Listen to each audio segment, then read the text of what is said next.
Hawa. Hey, much love and respect. Pura vida, mi gente. Thanks for tuning in once again. Appreciate you guys being here. Shout out to everybody that's in the live chat.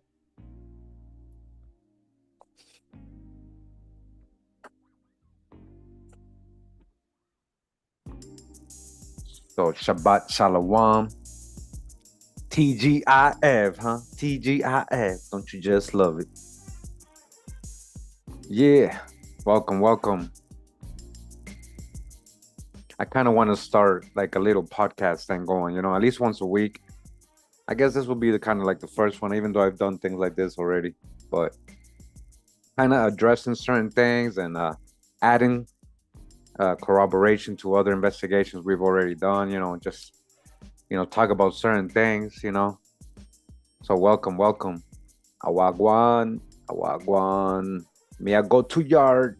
Me coming to yard. I'll be there soon. Me soon come to yard, man. Yeah, I'm not kidding. Yeah. Wow. Welcome. Pura vida, mi gente. Pura vida.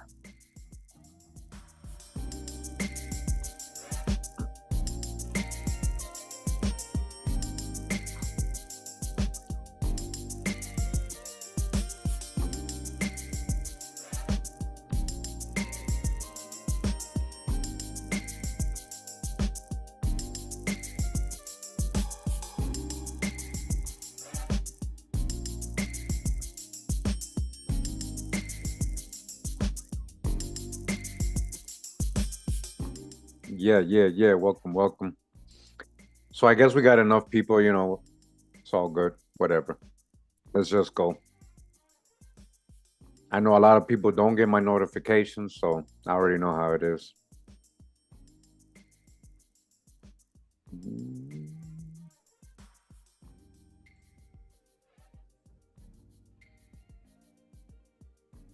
Okay.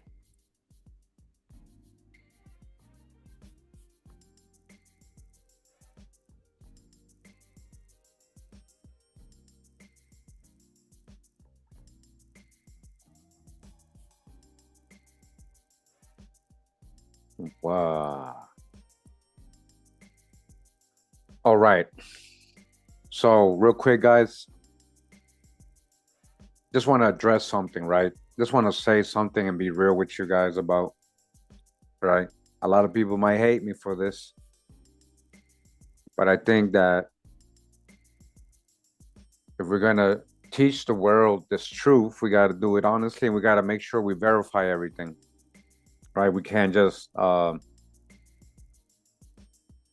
allow them to say, "Oh, look, this is false." How can you trust this person?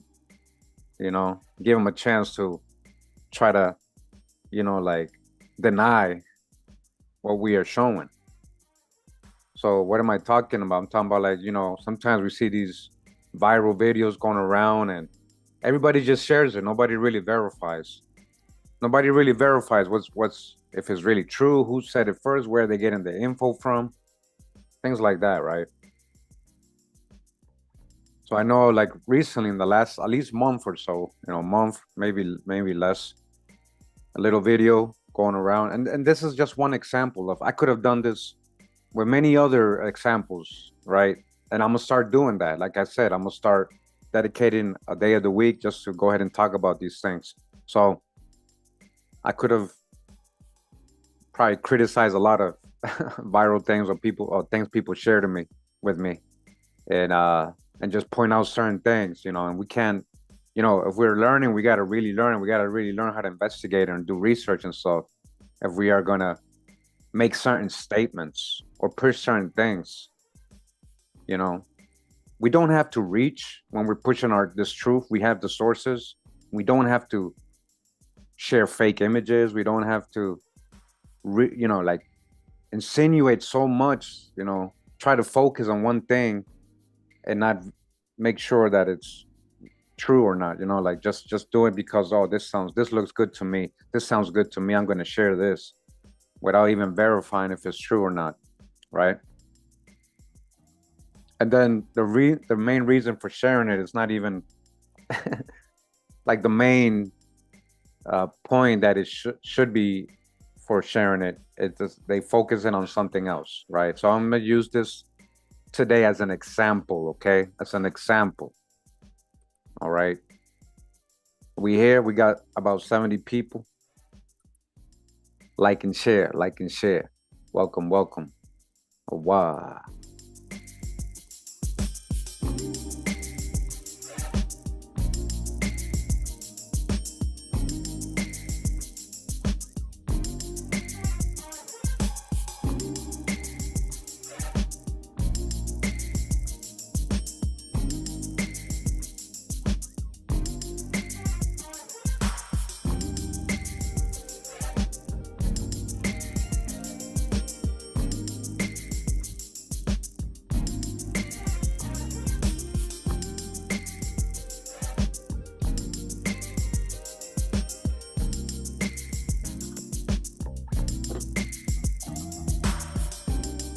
Yeah. Yeah. Shout out to Signs for the music, for the background music playing right now. So, you know, get to your point, Kurimeo. Get to the point. Hey, welcome, welcome. Trying to see more people join, but it's all good. They'll catch on later. I'm a hurry now just for people who watch later because they're gonna be like, just get to the point.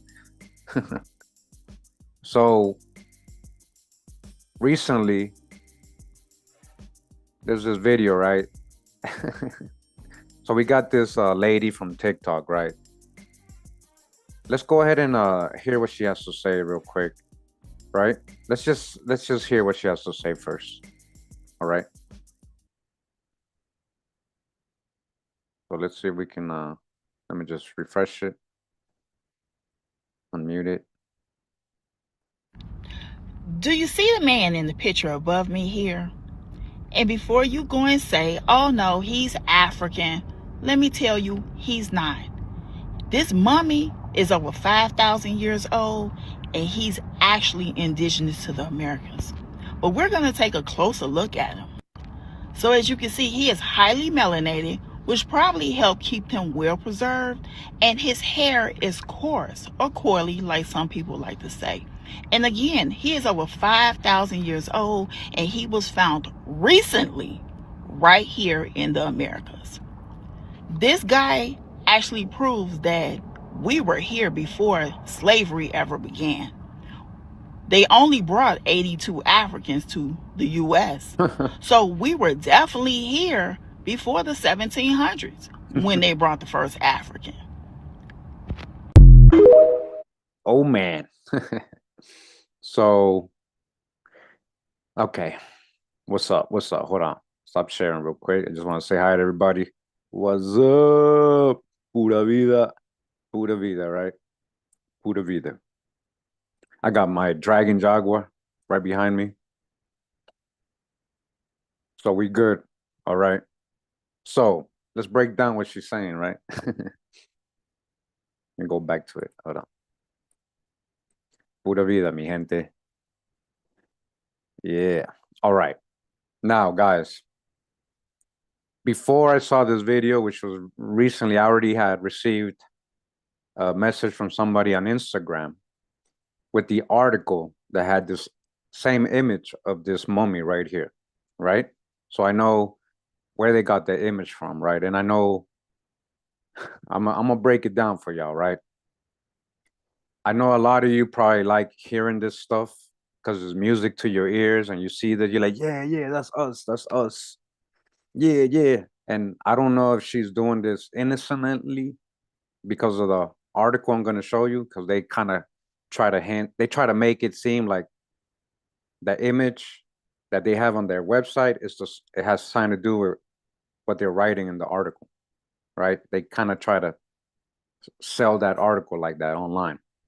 And maybe she grabbed it and she just ran with it. Like, oh look, she didn't really verify if that's the actual image, right? I want you guys to pay attention to what I'm saying, right? So, because I'm not hating, I'm just trying to. Yeah, you see my comment there, right?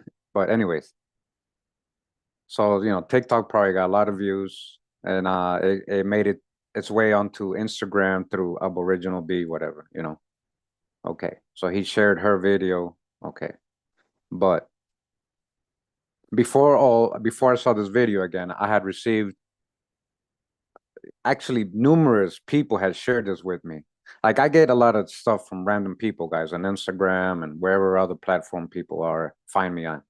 They share a lot of stuff with me randomly, people I've never spoken with out of nowhere, and I just get a bunch of stuff, and I open it sometime and I see, and I'm like, oh man, that's like, it's like truth and mixed falseness or bias or whatever. I have my opinions about these things, right?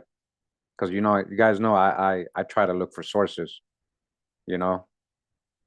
I try to look for sources and all that always, and not because I'm trying to debunk somebody, because I actually, if I see something like this, I'm gonna get excited too, right? And so I understand why black folks will see this and the image and be like, oh, 5,000-year-old mommy, boom, and just run with it. Like, I get it. I get excited, like, oh yeah, let's see what's up, you know, because that would literally match what we're finding in the research. So don't get me wrong. I'm not trying to say there's no melanated Peruvian mummies, right? Like, this is not what I'm saying. What I'm trying to say, and I'm going to show you why, is that we just got to do better. We got to be better. So again, before this video surfaced to me, the people shared it with me, a lot of people, right? And they had shared this article right here. All right, so where am I? I'm in marca.com. Do you guys know Marca? I don't know what this website is about. Like, I never had run into it before. Somebody just shared this link with me on Instagram, and that's it. So I clicked on it because I saw the image, right? So it says, so check it out. I understand if people got confused and they're just sharing this unknowingly, but this is why we're gonna address. I'm gonna show you guys what to do when you're not sure of something. So it says, surprise in Peru after a perfectly preserved 5,000-year-old mummy appears at a waste plant. All right, hold on. Let's get the background music going a little bit, Yeah, yeah. Okay. So obviously, this is what they put right in the article, right? Right in the beginning. They put this image here. So, obviously, you start reading the article. History never ceases to surprise us day after day. The example comes from Peru, where a mummy more than 5,000 years old has been found in a waste plant. It was found in Aspero, part of the ancient Caral civilization of Peru. And we got a couple videos on Caral, where they have the oldest pyramids in the world, when it comes to that are above and, the surface and not like hidden in the jungle somewhere, right? These are the official oldest ones, right? That we can see in Caral, Peru. So finding a mummy 5,000 years old there is actually pretty amazing and pretty. It corroborates with the research we've done about Caral Super. So that part is cool, all right? I mean, you keep reading, okay. So, me, I was like, wow, I gotta, me, if this is real, I'm gonna do a video on it, right? This is what I'm trying to explain to you guys, right? So if this is real, I'm definitely gonna do a video about it and try to look for the actual scientists who declared, or who the archaeologists who found this and where this is at. Because obviously, if you guys take a look, this is a glass, right? This is an exhibition. This image is an exhibition, right? It's already dug out. This whatever this mummy is. All right, we're gonna get to what it is. Right? It's already like an exhibition, so it's not just found. Or I mean, if it was, they would have, damn, they cleaned it pretty good and they put it already in the museum and everything, right? Oh wow, welcome. All right, I don't know if you guys are just coming in. So basically, again, there's a video going viral talking about 5,000-year-old melanated American Indian mummy found. This lady did it on TikTok, then Aboriginal people shared it on Instagram, and he just got 4,200 likes alone, just like, and the comments, yeah, we was here, no $5 African, no $5 Indians, all this other stuff, right? That's us, we. Yeah, right. So the thing is, guys, so what I did, right? What I did simply, guys, what I did simply is, let me just verify this. I went to the search engine, you know, duck, whatever, because I have Safari. It's a 5,000-year-old mummy found in Peru, right? And you're gonna get numerous actual mainstream websites like CBS News, right? Let me just click on that one, right? Remains of elite woman who died 5,000 years ago, discovered at a site of former garbage dump in Peru. So the actual finding is very important and historic, and actually sharing it for that reason would be the best thing to do. But the reason it was shared is because this was the picture that was assumed to be the mummy they found. Okay, that's the only reason it's going viral on Instagram, TikTok, because see, she didn't even show no source. She's just talking and showing the image. She didn't even show no source. And you guys heard what she said. She didn't say 9, hey, you can go find this here, there. She didn't name no sources. That's the image. She didn't tell you where she got it from. I know where she got it from this article right here, which is market.com. Market.com is not a historic, like, what is it? I never heard of market.com. Who are they? They got a bunch of random stuff here. You know, they got a lot of stuff, right? So it's just like a news thing, like a blog, whatever. And they added this image right on this article. I don't know if they did that intentionally. I think that's how they got the views, but they were smart, right? So what am I showing you, right? I'm gonna show you the real one. So this is the real one, guys. This is what it really looks like. So it still looks melanated, right? It still looks like a little bit of the melanated still there. It actually is pretty cool because it had macaw crown, a feather crown. That yellow that you see there is a feather. Like, we're gonna read this, okay? I just want to show you though, right? That's one. Well preserved 5,000-year-old remains, a Caral noble woman. Fox News, ancient Peruvian tomb reveals 5,000-year-old remains of a woman. Okay. So here's another photo of the dig. Let me just show you guys. There's more pictures. So Live Science, right? Live Science. These are actual scientific websites like Live Science. 5,000-year-old burial of elite woman with inlaid toucan's beak found in Peru, right? So this is again the image. It's not this, guys. Not this. This is an actual mummy from the Canary Islands.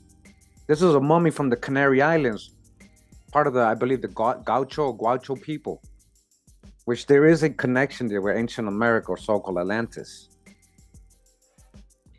But what my point is, guys, we can't, the only reason, like she's trying to say, is she's only using the image. She's not even talking about what's being found, who the person was. She's not even talking about Caral, who she was. She was an elite, noble woman. She's just worrying about a fake image that's not even defined.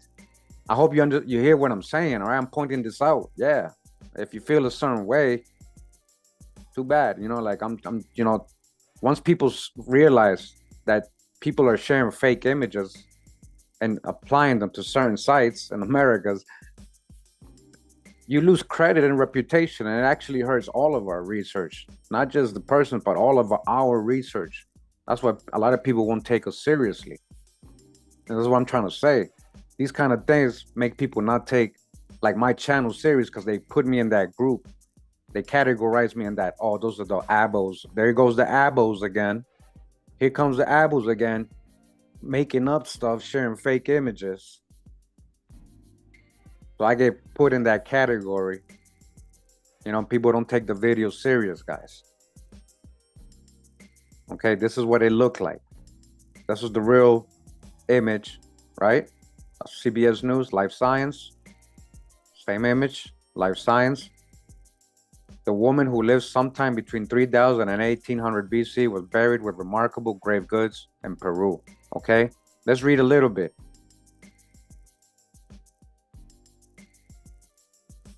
Yeah, the people creating fake AI images. Exactly, it's the same thing. People just create fake AI image, You know, I do it for my thumbnails because there is no real images. They didn't never gave us. They always whitewash history, so we don't have really much images to use from the internet or whatever. So I create AI images for my thumbnails, but I don't use that as my evidence.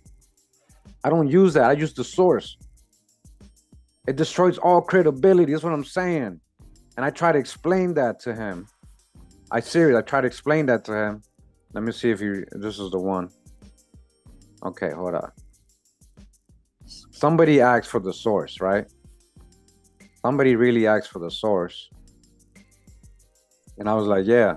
And I was like, good. I'm glad somebody really asked for this. Let me see if I can find it. So I know Nicole. Nicole's like, hey, what's up?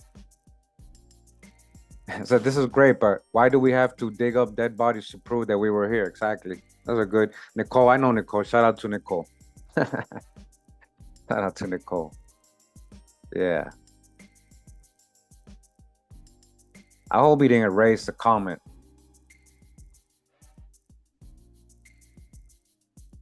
He said, this is the first time I have ever heard of an actual number. What numbers are you talking about? She said they brought 82 out. Like, okay, where'd she get that from?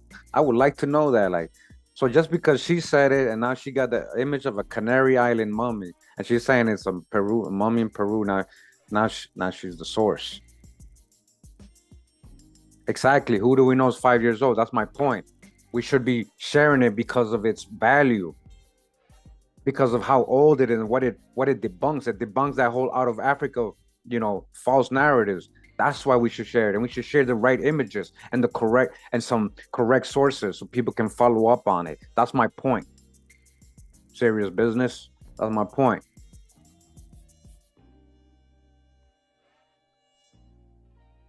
Not just say like this, 5,000-year-old melanated. Now you say, oh, look at his hair. Look at his hair. That's not even the mummy. So that's kind of misinforming. That's deceiving. And then when somebody can use that against our whole credibility, that's all I'm saying. That's, you know, like, let's do better, man. Let's not be like the hijacks. Let's not be part of the hijacks. They'll use all that against us. We should be sharing this because of its value. Like, this debunks that whole out of Africa stuff. 5,000. Let me read the article, guys. Look, this is from CBS, right? CBS News. Let me just read the article a little bit. Archaeologists in Peru announced they found the 5,000-year-old remains of a noble woman at the sacred city of Caral. The sacred city of Caral, right? You guys already know. I got so many videos. Look, let me see. Caral, Supe, Kurimeo. Right? That's all. Like, when you guys looking for one of my videos, this is what you can do. Just put my name and with the subject, and you might get the video. So look, Lost Pyramids of Caral Supe, a mother civilization of peace, the oldest trading agriculture, guys. They were producing cotton. Like, okay, this is very important. Pay attention to what I'm saying. Why is she important? Not because she's, not only the fact that she was probably melanated, but the fact that she is from Caral Supe in a time when they were producing cotton worldwide. They were trading cotton. They had clothes. They had pyramids. You guys don't know, huh? Caral. Let me show you Caral. Let me remind you of Caral Supe, Peru. Let me remind you of what they don't show you ever growing up. This is what they don't show you growing up. Pyramids. Pyramids. In Peru, look at that desert. Don't that look like Egypt a little bit?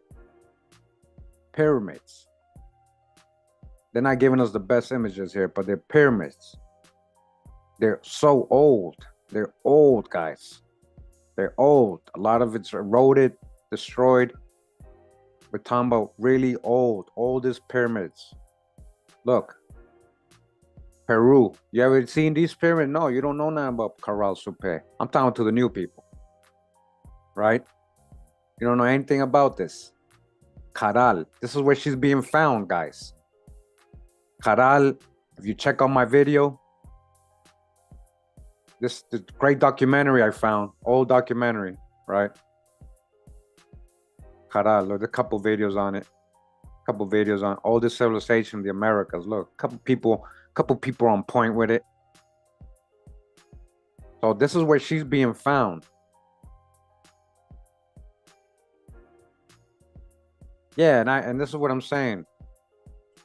A lot of you like share this to me, so you actually run with it too. You're like, you're not verifying. You're like, and you're like, you want me to? I don't know. It's like if you want me guys to verify it, to make it official or something. I don't know why you share it with me, but I'm debunking the image. I'm not debunking that they found a 5,000-year-old mummy. They did. Okay, let's keep reading. My fault. So she supposedly was found decades, was used as so this site was used as a garbage dump where they found her. Listen, this is crazy. This is really crazy. Like, we're talking about really crazy dystopian future. She was a noble woman buried in this ancient city, in one of the oldest cities ever in the world, guys. We're talking about historical, biblical, like, and her burial site became a garbage dump in the future. Think about that. Like those futuristic movies. We are in the future, guys. And that's why I'm trying to say we got to be better. We got to be better. We can't be sharing false image. And the whole reason you're sharing it is because you're just worried about the color in the hair. And it turns out the image is not even the right image. You didn't even talk about her. You don't even know where she's from. You probably never heard of Caral Supe. This is what I'm saying, man. I'm criticizing, but I'm also trying to educate. I'm doing this for a reason. What has been discovered?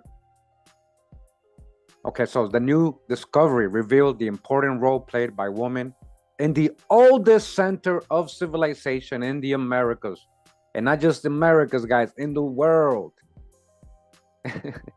What has been discovered corresponds to a woman who apparently had elevated status, an elite woman, archaeologist David Palomino told AFP.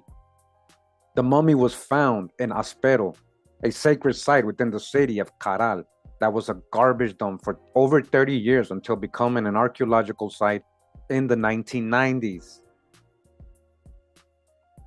Palomino said the carefully preserved remains dating to 3,000 years BC contained skin, part of the nails, and hair, and was wrapped in a shroud made of several layers of fabric and mantle of macaw. Macaw feathers, like Queen Mu. Queen Mu is the macaw. Huh, where was Queen Mu really from? What are we really, who are we really looking at here? Macaw, huh? You're not thinking macaw down in the desert in Peru, right? Thinking more Central America, but it's down there too. It's the same, there's things going on in the ancient world. People are moving around.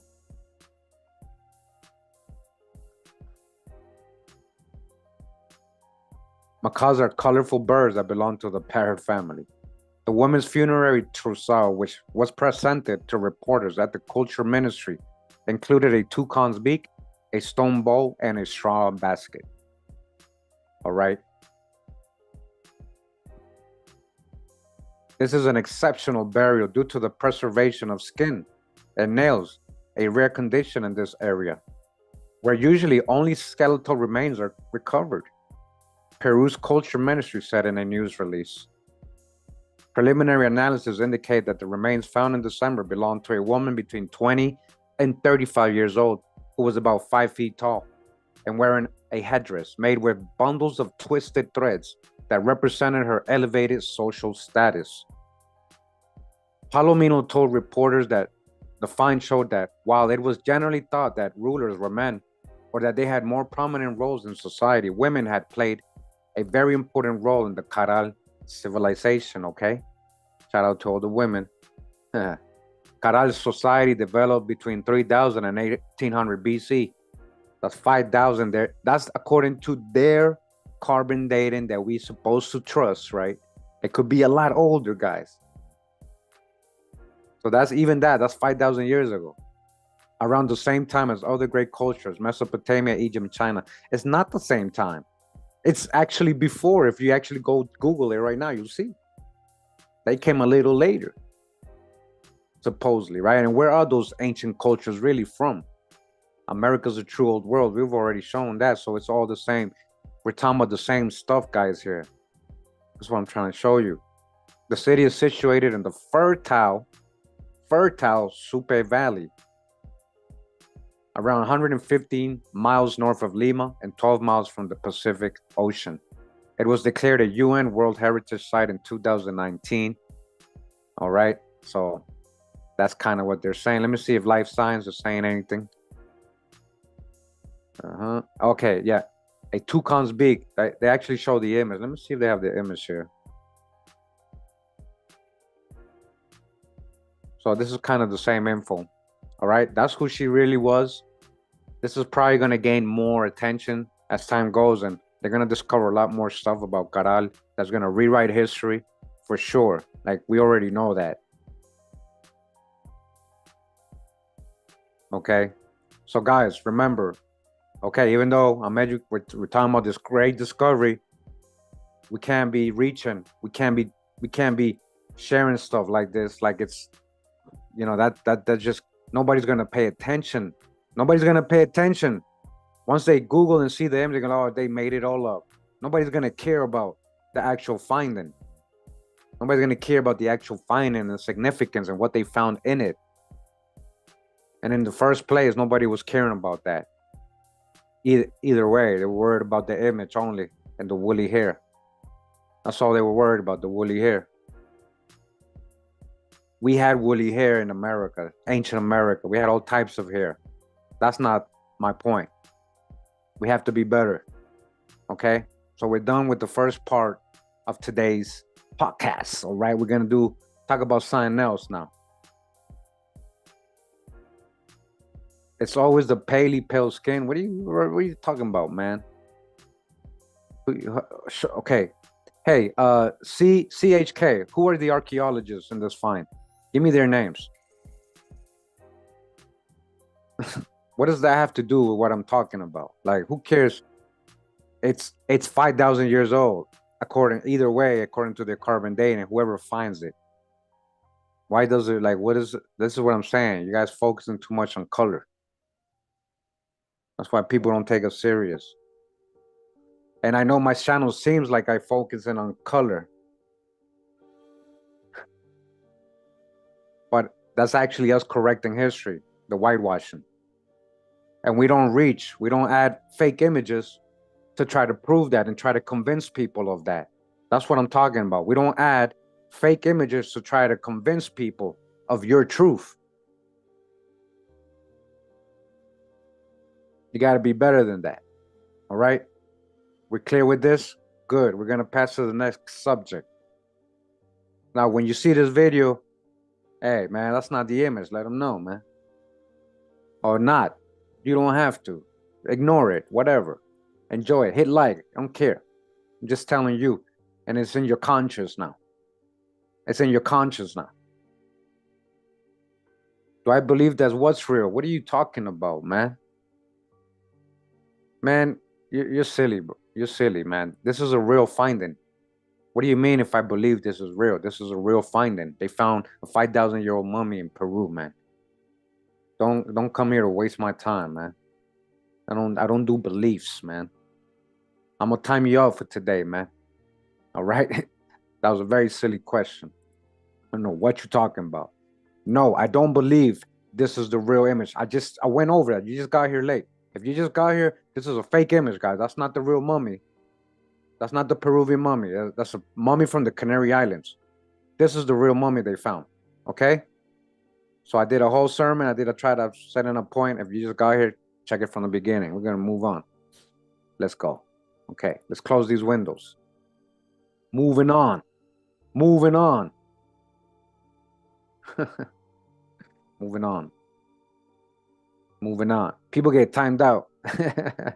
Like little kids, man. I don't got time for silliness. Like, he said, because first he says something very, like, has nothing to do. The pale skins are finding this, not the people of the. What's your point, man? You're off topic. And then he says something else silly, like, do you really believe believe what, man? I don't believe anything. I try to know, man. We believed all our lives. This is what I'm trying to tell you. And people believed that lady was showing an actual image of somebody found in Peru, and that was a lie. But people believed it. That's belief. That's not knowing. You know what I mean? Okay. We're moving on with Charles II, right? I have a video. It's about a year ago, right? I dropped it about a year ago. If you missed it, you missed it. Look, it's about 43 minutes. I show a lot of sources, guys. I show different sources, a lot, primary sources, proven, proven. That's why it's called King Charles II, 100% historical proof he was a black man. A primary sources, physical appearance. That's what it's called. About a year ago. If you missed it, check it out. All right. Here's the link on the chat. It's not about believing. We don't believe. We do research. That's the whole point. Okay? Yeah, I talk aggressive sometimes. That's how I talk. Okay? Yeah. I talk aggressive sometimes, but people can actually listen, man. Okay. Charles II, right? We got a whole video on this, right? I already proved this. So today, I'm just going to add more icing to the cake. We got two more sources that are not in this video.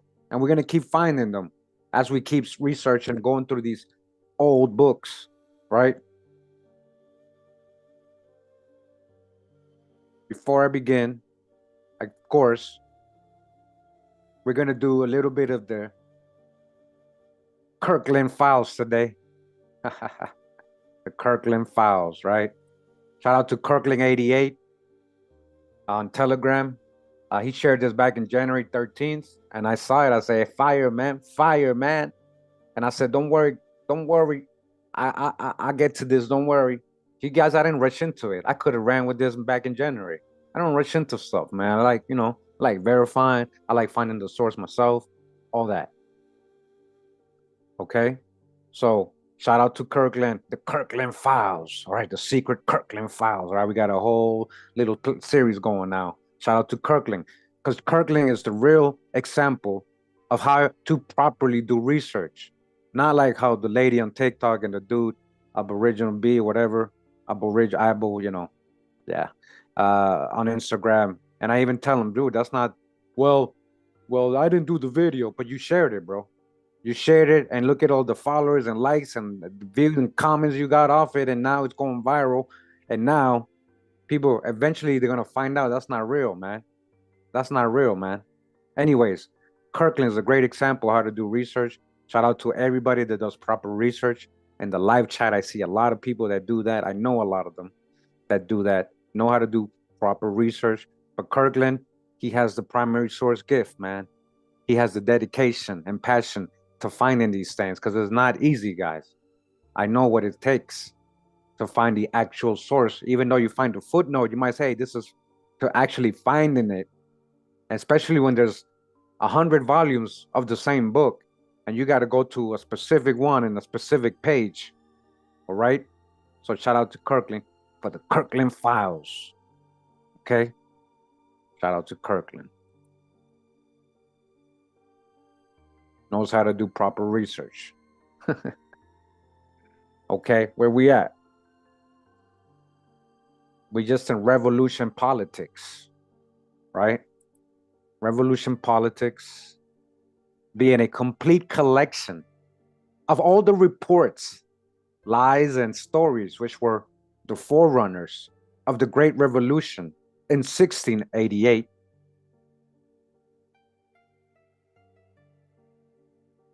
Commencing from the death of King Charles II, and from thence regularly continued to the settlement of the Prince and Princess of Orange upon the throne, wherein the several views and designs of the parties are exposed, and diverse Jesuitical and fanatical intrigues are detected and set in a true light. Okay?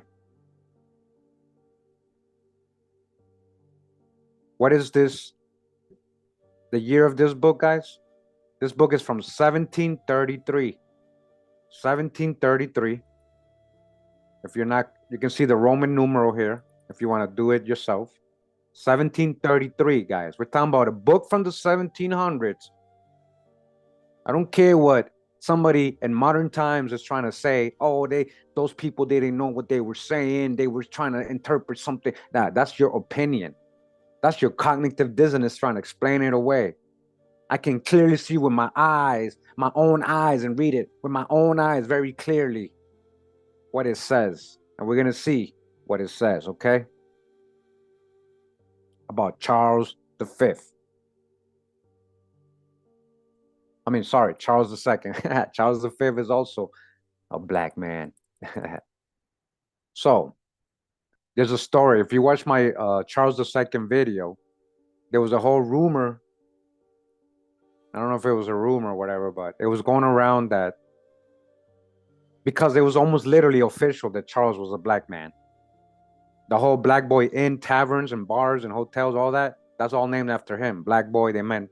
Go watch the video, guys. This is what I'm saying. If you haven't watched the video, go watch it so you can be informed. So one of the stories was that, oh, maybe his mom, Henrietta, right? Who's related to a sister of Louis the 14th or 13th, who we know was black. So we know she was so-called black too. We know his dad was swarthy too, Charles the First.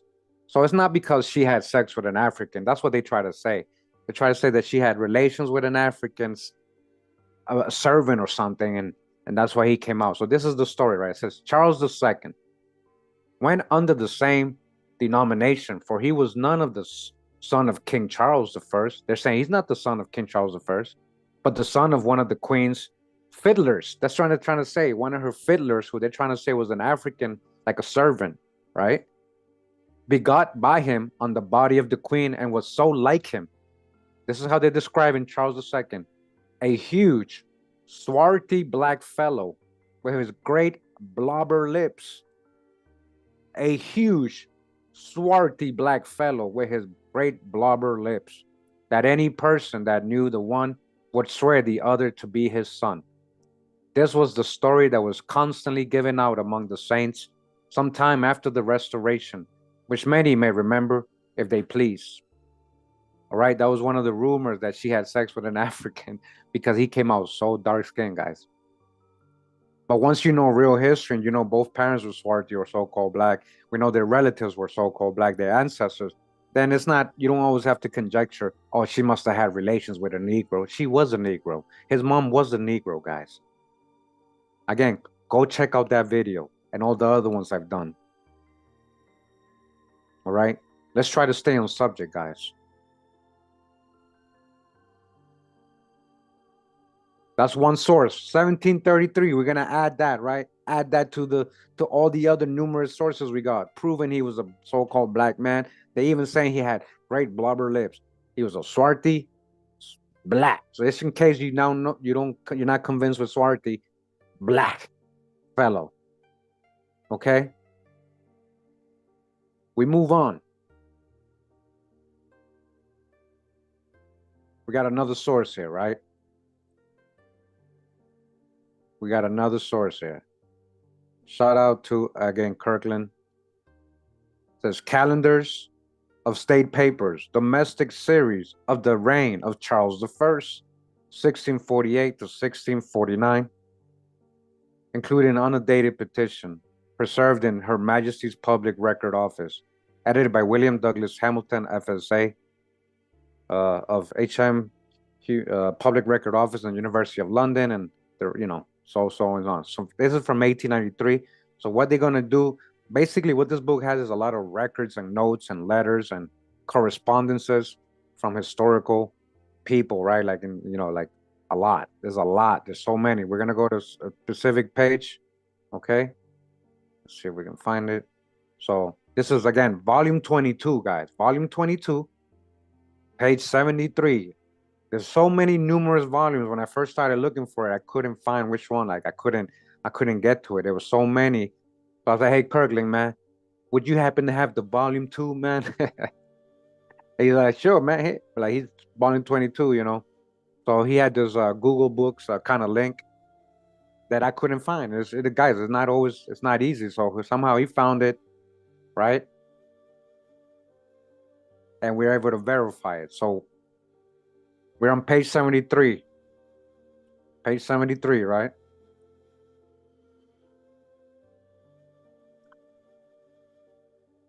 So check it out. They're even going to make a distinguishment. This is real right here. There's no trying to deny what they talking about. They're talking about a dark complexion. So it says, let me see. Yeah, let me read the whole thing. It says, the same to the Committee of Kent. We have received your letter. So this is marked 1648, May 20th, Derby House. They're talking about a letter they received, right? The same to the Committee of Kent. We have received your letter from Dartford of this day, whereby we are informed that the report is in Kent, that the Prince of Wales is landed at Sandwich. So, guys, if you didn't know, Charles II, he had that title when he was young Prince of Wales. Before he was the Prince of Wales. That's who they're talking about. You can Google this. Go to the Wikipedia article on Charles II. You'll see that he was referred to as the Prince of Wales for a time, right? So they're talking about Charles II. Notwithstanding, we believe that this is only given out to increase their numbers in the intended rising. Yet we have sent your letter to the Lord General with a request for the speedy assisting you with some of his horse. We have likewise written to the Vice Admiral to guard against danger from foreign parts. We are very sensible of your care and vigilance to preserve the peace of your county and return your hearty thanks. P.S. Now listen to this. It says, since the writing of this, we have received a letter from Sandwich with the enclosed relation of the person who brought it up, by many circumstances of whose relation, amongst others, that this stranger's hair is rather flaxen than brown, his complexion fair, though somewhat tanned. It would appear that he is an impostor. Okay, so let me break down the context.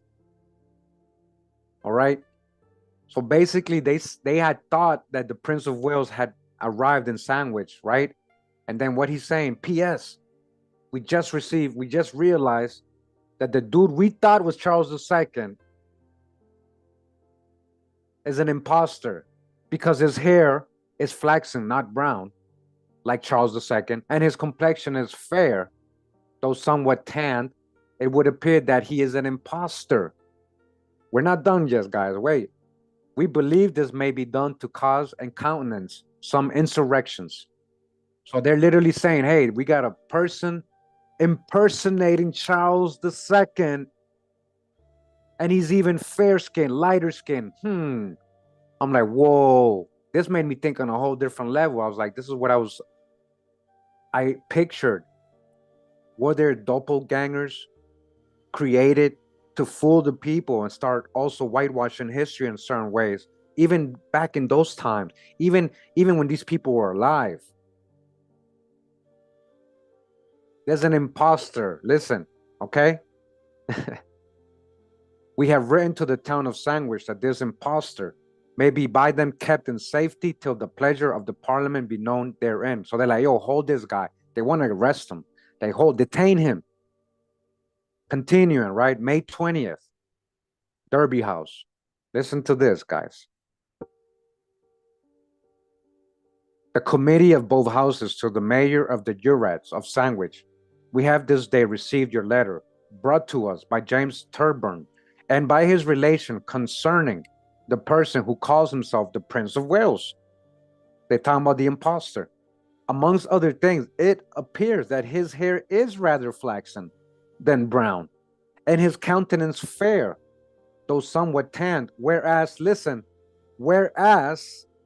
prince himself, we're talking about Charles II, the true Charles II himself is of a black complexion and very black hair, is of a black complexion. He's not fair like that other phony guy. He's not fair. He's not so-called white like that other guy. You guys hear this? This is crazy. This is from the 1600s. Charles II, same one that was just being compared, right? The same is so swarthy black man. We got so many sources from these times, guys, letting us know Charles II was a so-called black man. And you guys got to see what I'm showing you right now. They're even telling you that the other guy is fair. and this guy is black, so they don't mean pale when they're saying black. A lot of you try to say, no, they mean pale, Kurimeo. They mean pale. No, not in this case. It's clear they're talking about a so-called black person, a dark-skinned person, melanated person, not one who is fair or light-skinned. All right? You can't deny this. And it's not even the Pan-Africans denying this part. It's a lot of the so-called white Europeans who get mad at me at this part. A lot of Pan-Africans do get weird and say they don't want to be Europeans. They don't want Charles II to be black. They don't want Charles V to be black because they want to be all the heroes or the victims. They want to be all the victims in history. They don't want to be the Europeans. Yeah, biased people, man. History is not biased. People are. Just like the lady who shared that video about that fake image about the Peruvian mummy. Just like Aboriginal B who shared that. He's biased, man. Like, I just by the name, I already know, like, Aboriginal. Like, that's not a tribe name, you know. Aboriginal to what? Like, yeah. You can't be every Aboriginal person on Earth. Like, all skinfolk ain't kinfolk. And that's the thing. We start generalizing and being biased. Like, oh, and then everybody adds to it. Oh, that's us. That's we. Right? Nobody's really focusing on real info. Shout out to Kirkland. Like, he's not over there trying to share fake images and fake sites with me like people do constantly. All right. It sounds like the setting for a takeover. That's right, Matt. I'm reading the chat. That's what I'm saying. So there was a guy impersonating Charles II, and he was even lighter. He was a light-skinned guy. When he's the prince himself is black complexion and very black hair, okay? All right? That's it. I got nothing else to say. That you guys cannot debunk stuff like this. If you go to this video, you're gonna see numerous sources saying the same thing. Numerous sources. According to Royal Charles by Antonia Fraser, and look, Charles was an ugly baby, dark and swarthy like his mother. Dark and swarthy like his mother. So it's not that his mom was white and she had sex with an African and that's why he became so dark. You gotta, no logic. People lose logic sometimes. We got numerous sources. What else we got here? I will send you his portrait as soon as he is little fairer. For at present he is so dark that I am ashamed of him. That was his mom saying that to people. That's from a primary source, guys.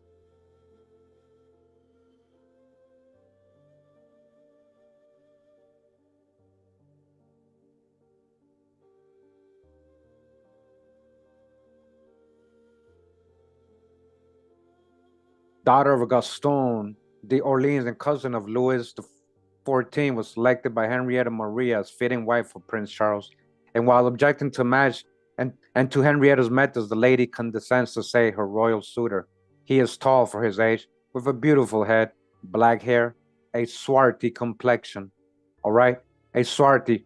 Who? Charles I, his dad. His dad was also swarthy. Okay? Swarthy, from Webster's 1828 dictionary.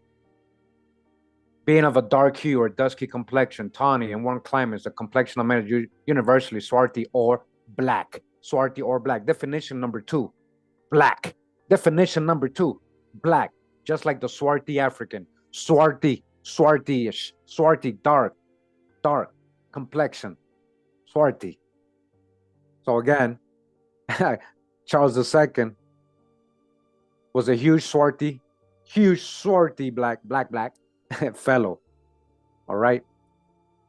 His black complexion and black hair. That's it.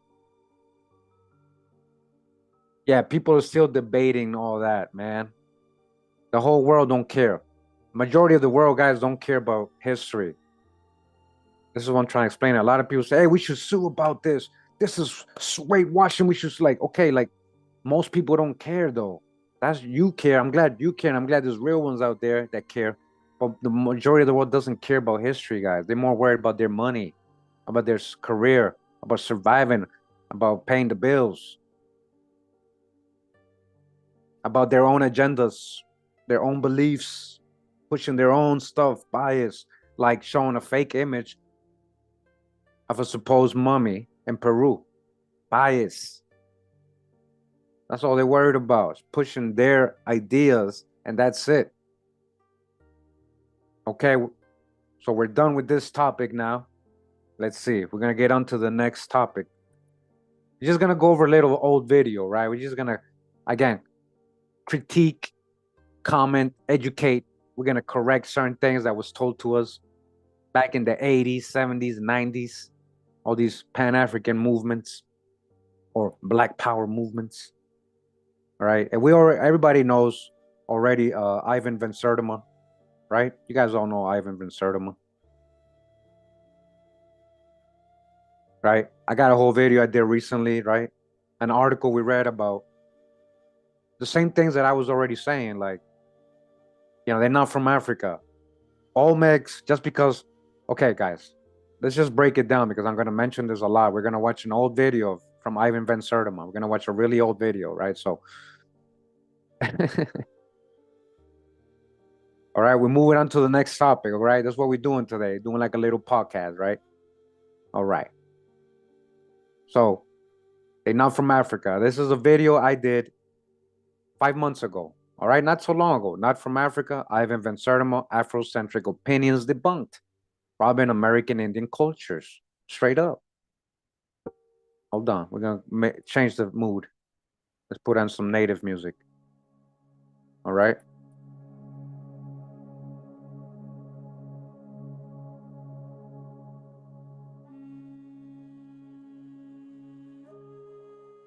All right. So, yeah, we've been debunked the out of Africa stuff. So, again, go watch the video if you missed it. It's like 2 hours long, guys. It's 2 hours long. Go check it out. You might find something really valuable in it. Okay? So, we're going to watch a video, right? Let's go to it right now. And we're going to pause it and comment, all right, guys?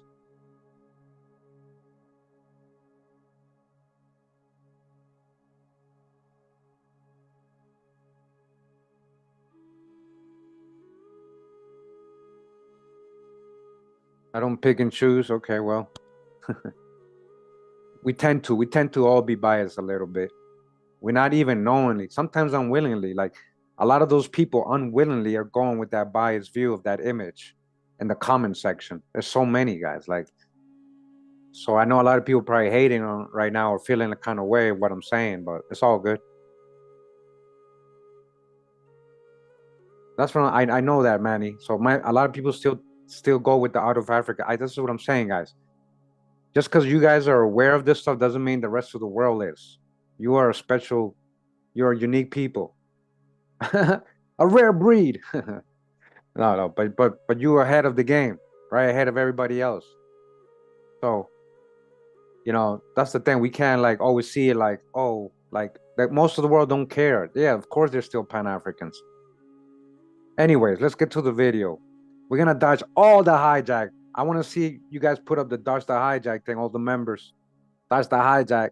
We're about to hear Ivan van Sertima's Afrocentric opinions, right? But we're gonna break it down. Where's the proof of the Afro part? Yeah, you're proving there was so-called black people here in the Americas. That's what you're proving. And we know that already. We know, and they didn't come from Africa. They were already here. Many different phenotypes, many different looks. Copper-colored tribes of America. Dodge the hijack. Yeah, dodge the hijack. Yeah. This civilization occurs in the Gulf Coast of Mexico.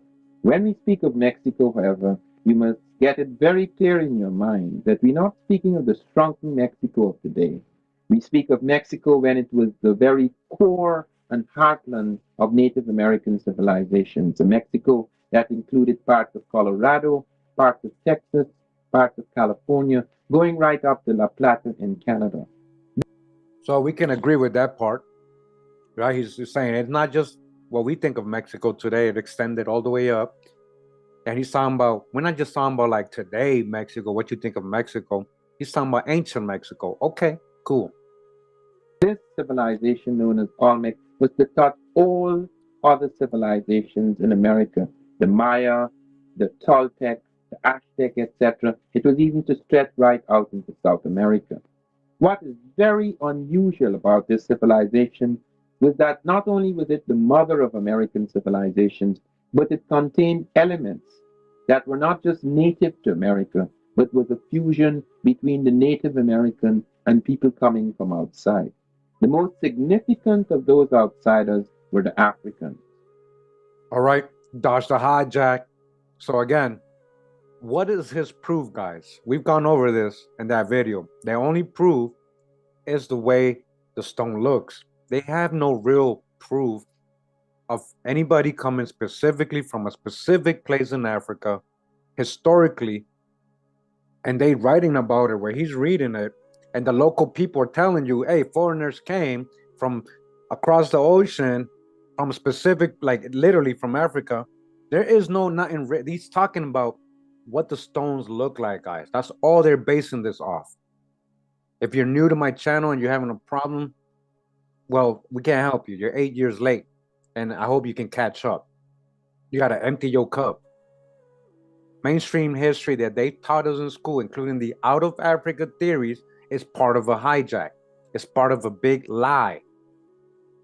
If you're still going with out of Africa stuff like he was doing all his life, and we showed his genealogy a little bit, like he's Ben Serdema. That's not from his white ancestors.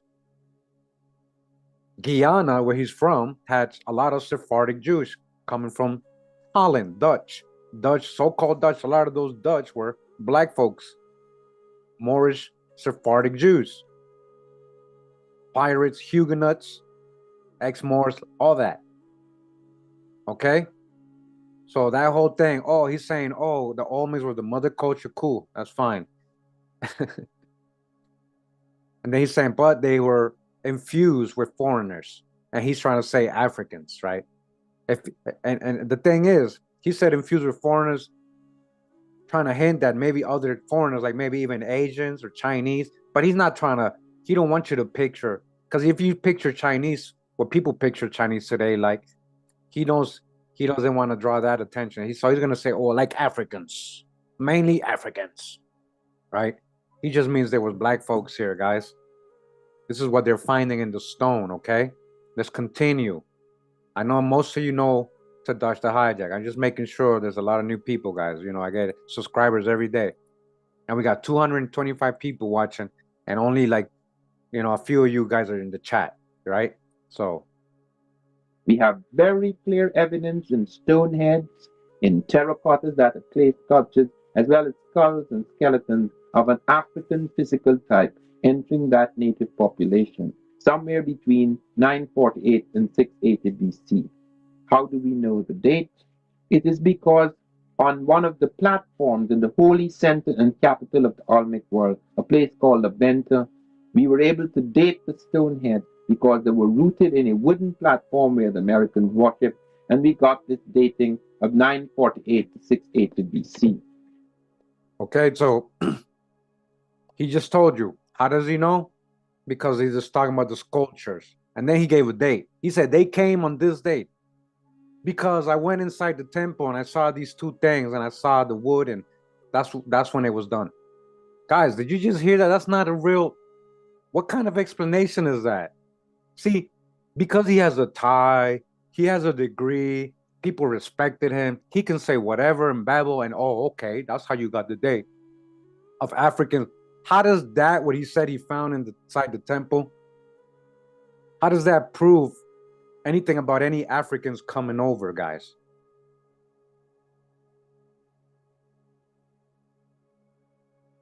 What was his point with that? I never I didn't get the point. Let's try to get that again. Skulls and skeletons of an African physical type entering that native population, somewhere between 948 and 680 BC. Listen. How do we know the date? It is because on one of the platforms in the holy center and capital of the Olmec world, a place called Aventa. We were able to date the stone heads because they were rooted in a wooden platform where the Americans worshipped, and we got this dating of 948 to 680 BC. So he's not even going far back enough so he's just saying in general, he's saying the Olmec are Africans. And he's saying in La Venta that's when they carbon dated the wood, the platform. So that's when he's saying they got there. So that's not, you see what I'm saying, guys? That's ridiculous to me. Like, that's what you basing. So because you finding evidence of that place starting there, that's when you assuming Africans coming over and starting La Venta. Why though? Like, where's the migration? Where's the ships? Where's the navigation? Where's the stories? Where are you getting this from? And I know, guys, this is crazy, but he has a PhD, and he's just making stuff up.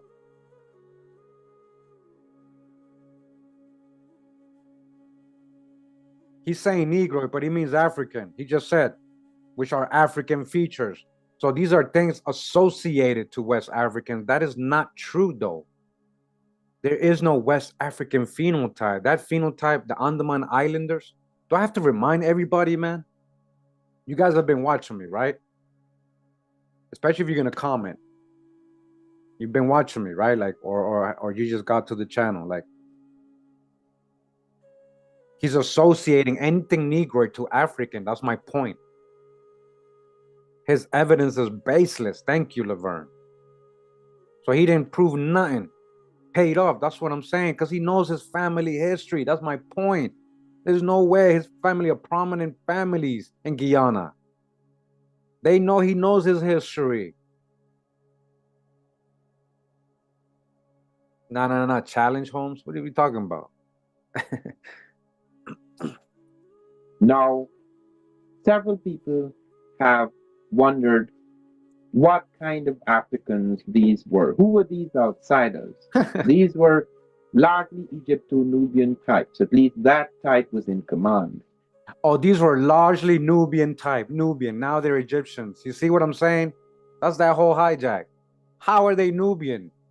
Where are you getting this from, guys? He's not showing. He's just talking. That's all he did. This is all they did in these years. We didn't realize it, though, because it was music to our ears. Oh, yeah. Yeah, Africans were here. Yeah, Africans were here first. Africans were here first. That's all you care about. That's all you cared about. And some people still care about today. It's the same thing the girl's doing by sharing a false image of the mummy of Peru. You're making up stuff and you're trying to create a following based on that. You're trying to convince people of a lie. You're trying to convince something of a lie. Yeah, you found in so-called Negroid people here, which is revolutionary in your time. Yeah, you're speaking about it, but now you're turning them into Africans. So now your whole thing goes down. Now you just messed everything up and you left everybody in a darkness. You left peoples in the darkness. Made the learning delayed. You held back the learning. You gatekeep, willingly or unwillingly. He's gatekeeping. He said they're Nubian. Where is he getting this from? We're basing that off the stone faces, guys. Literally. Oh, man. Because what we do find in the evidence is that not merely the presence of this physical type, which is African, but the presence of cultural elements, which we will talk about in this program, which are clearly of Egypto-Nubian origin. The question. So he's saying, which is clearly African. He's talking about the features. No, it's not clearly African. In 2025, we know better now, guys. I hope you know better now. Ancient America had all types of phenotypes. Asia did too. Europe as well. What was the typical Habsburg bourbon look? Do I have to show you that video again? Wide nose, thick lips, swarthy complexion. That was the typical Habsburg bourbon look in Europe. Oh, we forgot about that. Oh, people don't watch those videos. The Pan-African and all these people, they don't want to know that stuff. There's no stoneheads in Nubia. That's what I'm saying. Nubia. Break down. Remember, ancient Egypt was here. So what? This is what I'm saying. There's a lot of hijack involved in. That's assuming Egyptians were coming over there. So that's even a bigger hijack that he has to like. So he's saying not only that, we have the culture which shows that they were African, clearly Nubian. What culture? He's saying ceremonies we practice here that he and Pan Africans associate to be an African exclusively, and it's not. Things that are being practiced all around ancient cultures all over the world, and it does have an origin, and we've proven where that origin is. And when it comes to Americas, we have a story for the origin. When it comes to Africa, Asia, there's no real origin. It's just a mythology. Yeah, he's among those that have done some mostly damage, I would say. Now, especially, look at now, it's when it's affected now. Maybe not in his time, because in his time, at least he was putting people aware that there was black folks here in America. But now, the effects of the lie turn them is what's the world we live in now. It's the situation we're in now with people thinking they're so-called Africans. Let's continue to see what else he's going to babble on. Question arises, why do we include Egypt among classical African civilizations? There is now absolutely no doubt that the ancient Egyptian civilization was overwhelmingly African. They have found the kingdom of Ta-Seti in the Nile Valley, where all the major elements, political and religious elements, spring out of the south of Egypt, spring out of the Nubian world, at Custal in Nubia, where we have about a dozen black kings reigning before the first Egyptian dynasty. Even the hieroglyphs, the writing system of the Egyptians, we find it have their roots in the Sudan. So that as the Africans move up from Nubia, they go into Egypt. So that we find the Africans not only in the evening of Egyptian civilization, but in its very dawn. And we find them also in the noon dynasties. This is very important because it's important to understand that the Egyptian thing, the Egyptian miracle, was not only to touch Europe, not only to touch Asia, but was to stretch out to America as well. So, okay, that whole talk he just did to try to say, oh, Egyptians came here, we found Egyptian culture. Well, ancient Egypt was in the Americas.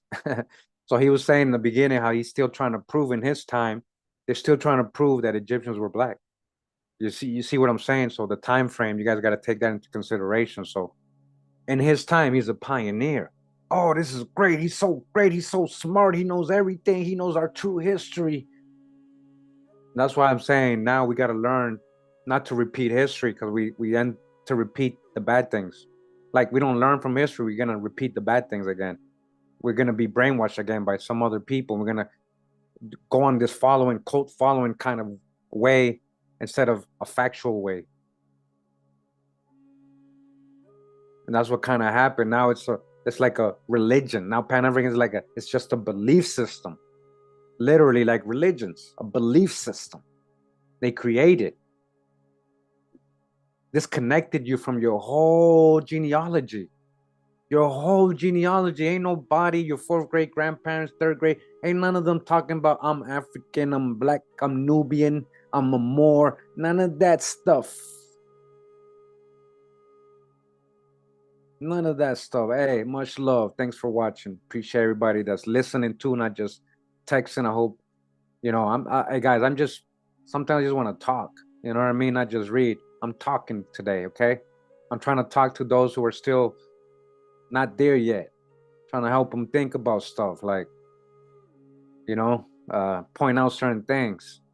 Let's continue, because he's, woof. Now they're going to show some footage of him in Mexico. Pretty cool stuff. We got to dodge the hijack still, though, because you're going to see even the tour guide who looks like a local, he's feeding off their whole Pan-African thing. He's like, yeah, they're Negroid. They're Negroid. Yeah, they probably came from Africa. They're Negroid. That's all they know. People ever, like at those times especially, anything associated to Negroid was African. It's not like today, like what we know today, guys, right? So, all right. So he's just And plus, he's probably getting paid for the tour. He's gonna say whatever they want him to say. Listen. At the beginning of this museum, I was made the information about from the picture, from where they got at the face. Then when we was passing in the other house, you saw those pictures when they found the faces.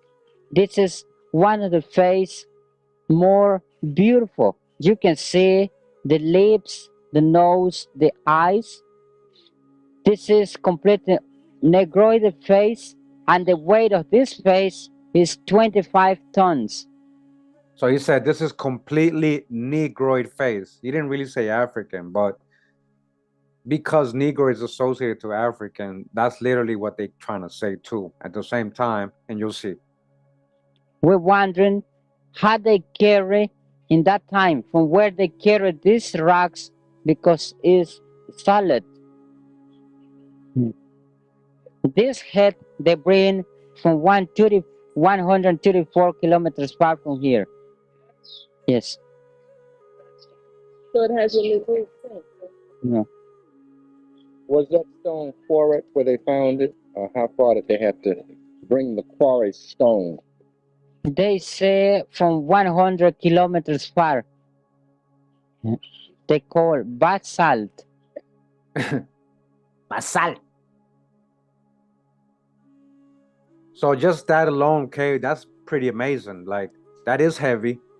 That is pure basalt stone, and they're saying it was brought from so far away. What did he say? I forgot. In 130 kilometers, something like that.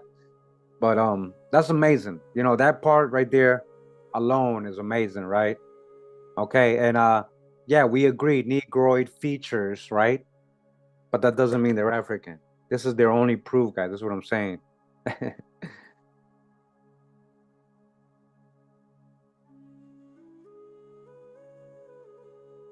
It is one solid piece. Hey, I'll show you other Olmec pieces, not just the stone heads, and I'll show you different features. All right. Oh, he looked like he looked like a lot of people. I can say that about even people from Central America, South America, all that. But I hope that guy you're mentioning I hope one day he shows his third great grandmother. It don't look like the Stonehead. I hope one day he shows that to you. ER 910. Yeah. On 25 tons. What is the relationship between this head and the African presence in the New World? Well, they showing it to you the exactly origin, Negroid, the basic origin for these peoples.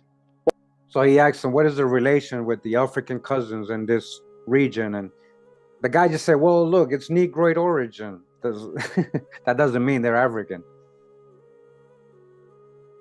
Why do you think they would carve a Negroid head? What would be the significance of that? To show when these people was arrived to this continent. They tried to demonstrate when they arrived to America. And that was before Christ. About 1200 years BC was the time when they made these faces. So you see, he's still going with the whole out of Africa view. This guy, even the tour guide is telling him, they probably came, you know, the Africans from, 1200 BC. He's just basing that off the features of the stone, guys. They don't have no proof of this. And he said they came because that's when that place was built according to their carbon dating. So that's when he's saying they probably got there. That doesn't mean nobody came from somewhere else and started that. None of this is baseless stuff that we were being told in the 80s and 90s. Hey, shout out to Chase, man. Science, thank you, man. Appreciate it, man. Much love, brother. Thank you for that, man. Much love, man. Pura vida from me and the family, man. Thank you, man. Thank you for that. All right, let's keep going. Let's see what else the tour guy. He's an expert. Let's go. Were these heads looked at as gods, as priests? Priest. They were priests. Priest. So then the African present here was one of priesthood or what? Priest. One of priesthood. Yes. He don't really understand them. They're asking him very like more. They want him to answer, be like priest, yeah, priest. He's saying those Olmec heads are priests. Guys, they don't know that. He's making that up. He's making that up. Most likely they were ball players. They got the helmets on. They got the actual ball playing helmets. We got videos on this. They're actually, imagine, this is what I'm saying. Yeah, today is entertainment. Sports are entertainment. But back in those days, your life depended on it. Your whole town, your whole empire depended on your win. So when you're a star player, you're the MVP like a LeBron back in that day, or Michael Jordan, whoever you idolize today, you're like a god. Yeah, you get, imagine, like you just saved the whole empire. Thanks for, you had an excellent game today. He's saying they're priests. Based on what? Some of them were probably priests. Not everybody in the Olmec civilization were priests. You see what I'm saying? Like, what is an Olmec? They didn't even call themselves Olmec. Who are the Olmec? We're not just stone heads too, guys. I got a whole video on this, like breaking it down, trying to show you that it seems like it's a unification of many different peoples coming together.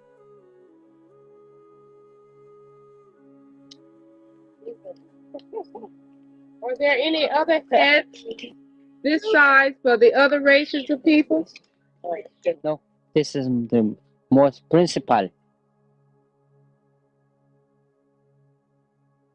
So I think she asked her, was there any other races of people? And I think this is what he's saying. He said, no, this was the principal race, right? I don't know if that's what he meant, right? I don't know if he's just telling them because he's the tour guide. Yeah, this is the principal. Okay, cool. Negroid. Okay, cool. Like we've shown a lot of sources proven, and we've shown, but I believe there was many different looks in ancient Mexico.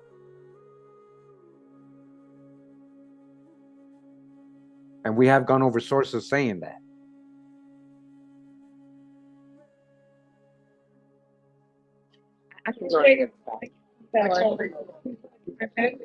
Dr. Van Sertiman? Yeah. Can you make a comment on this? I was asking him the significance of this in terms of the importance in the society of these heads, and he was saying that these were represented priest class. Yes, this is the priest king class, because it would appear that these people were among the ruling elite of the Olmec. And these heads were revered. In fact, on one of them, you have a flat top and you have an altar where people worshipped. And there is another one in which you have a sort of eustachian tube that runs from the ear through the mouth so that the priest could stand at the back of the head and talk to the people.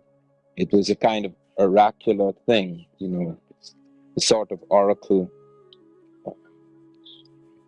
This is one of the great heads. And one of the things that you should note too, which many people do not note, is the way that thing falls along the ear. And also note the markings, the way it is cut, the way it is eroded on top, because the top of the helmet is also very important to note. The things right on the brow, the way these are formed, because this is the way in which even on top, I don't know how we can get on top there, but there's something quite interesting on the very top of the head. There are certain striations on the top of the head that are also significant. Pay close attention to everything that is said tonight, and that you should prepare yourself to ask questions about the many troubling problems that beset prehistoric America. It is not really prehistoric, it is merely pre-Spanish, but anything that is pre-European is considered to be prehistoric. It is the really critical missing pages of history, both for America and for Africa. And what I want to do tonight, apart from touching on what we have seen within the last day or two at Mitla and at Monte Alban, what I would like to do is to go on to make a summary of what we have achieved, what we have seen, what we have witnessed in the last week in Mexico. We began in Von Wutenau's studio. All right, cool. So you guys see, so he did a little excursion. I don't know how many times he went with black folks. You know, he went to these ancient sites in Mexico, but his whole premise was that, yeah, it was built by Africans. So that's what he's telling his whole tour. Everybody that's paying for him to bring him there, that's what they're going off. They're going off the whole Pan-African thing, and these are Africans and all that. Now, guys, he's about to show some really good, interesting footage of Alexander von Wotanu. Who are we talking about? Alexander von Wotanu. Let me see if I can.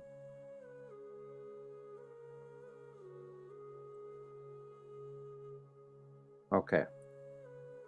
So, you guys, okay, so, I mean, you guys, okay, so, hold on. All right, so you guys, okay, this video is about 3 years old. I have even older ones with this book from like 5 or 6 years ago. So I kind of did a little bit more on 3 years ago. We're talking about this book right here. Let me just show you.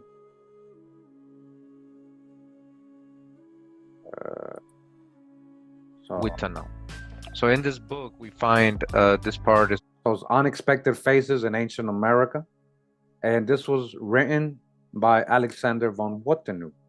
If you guys remember, he has this great collection of all these stone. He took pictures of that, what he found. He had professional photographers take pictures of all the stone that he found in Mexico, right?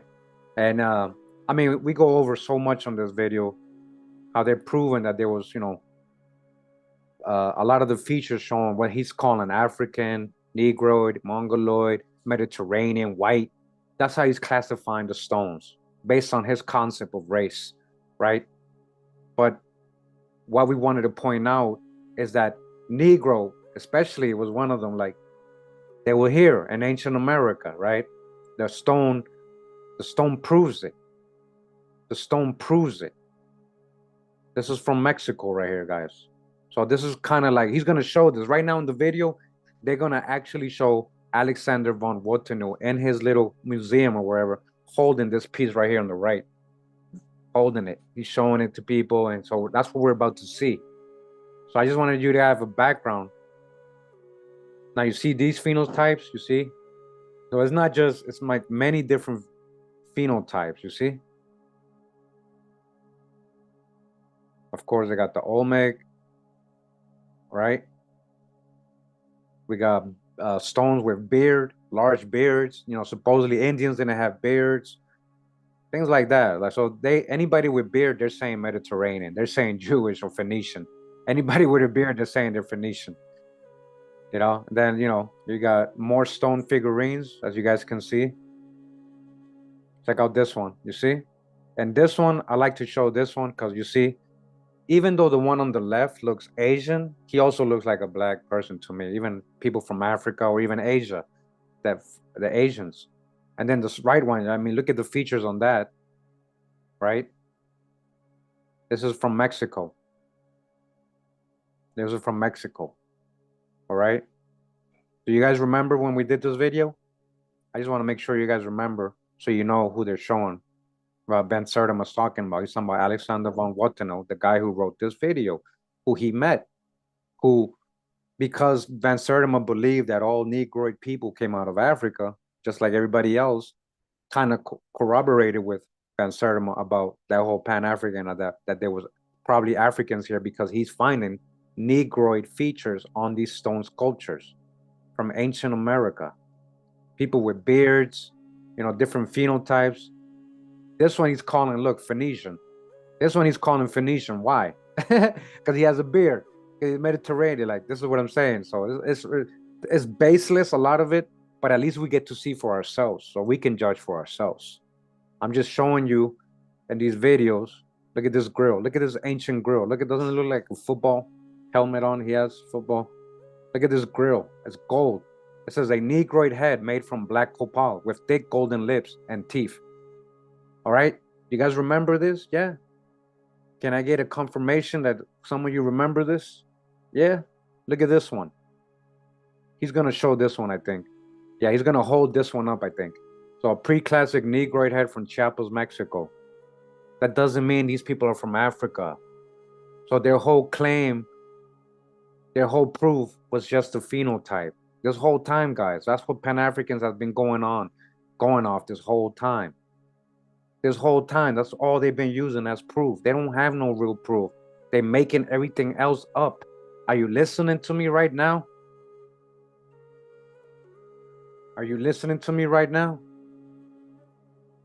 If you found this right here in Africa, you wouldn't even argue if it was, you know, oh yeah, that looks like an African. Like, if you would have found the same piece.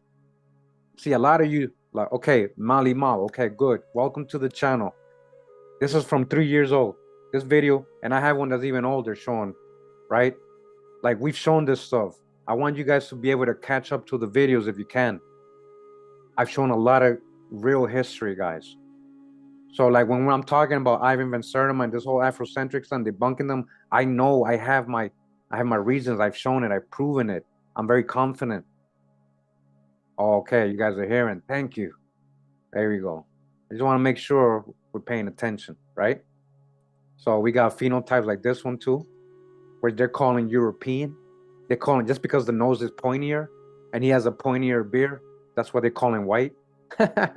Believe it or not, guys. And this is what they're calling African. This is what they're calling African. This is from Veracruz, Mexico. This is from Veracruz, Mexico, ancient Olmec site.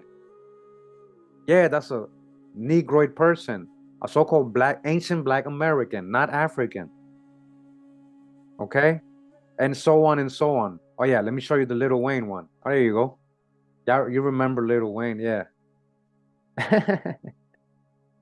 So yeah, like, maybe if you look at this initially, the one on the left, you wouldn't assume, you wouldn't think Lil Wayne, but you know, I saw it, like, hey, this guy looks a little like Lil Wayne. I put it right next to him, like, damn, he does look like him. Like, he got the tear coming down and tattoos and everything. His teeth. Oh man, that's funny, man. You know, okay. So we know we're good with who Alexander von Wotanov is. He's the guy that collected all this stuff. So, about a year ago, I did another video with another of his books, right? Ancient Mesoamerican Terracotta Pottery. All right, let me see if I can show the book. 353. Okay. So this is the book, The Art of Terracotta Pottery in Pre-Columbian Central and South America. That's from Alexander von Wotanov. Okay. You guys remember, right? You remember all those. Okay, thank you. Thank you. All right. And again, so many different figurines, right? Pretty cool stuff. Pretty cool stuff, right? Look at the thickness, yeah. They're pointing all this out in these books, right? Trying to prove that there was Negroid people in ancient America. The only problem is they add that African hijack to it, right? Okay. Now that we know who Alexander von Wotanov is, we're gonna go back to the documentary that Ivan Van Sertima did, right? He said, please listen to Ivan. So he's gonna show Ivan in his little museum or wherever he is, his little lab. Okay? Here we go. Make no mistake, there is no studio in the world where you will find such a collection of African physical types. Touch the hijack, African physical types. See, they made Negroid literally equal African.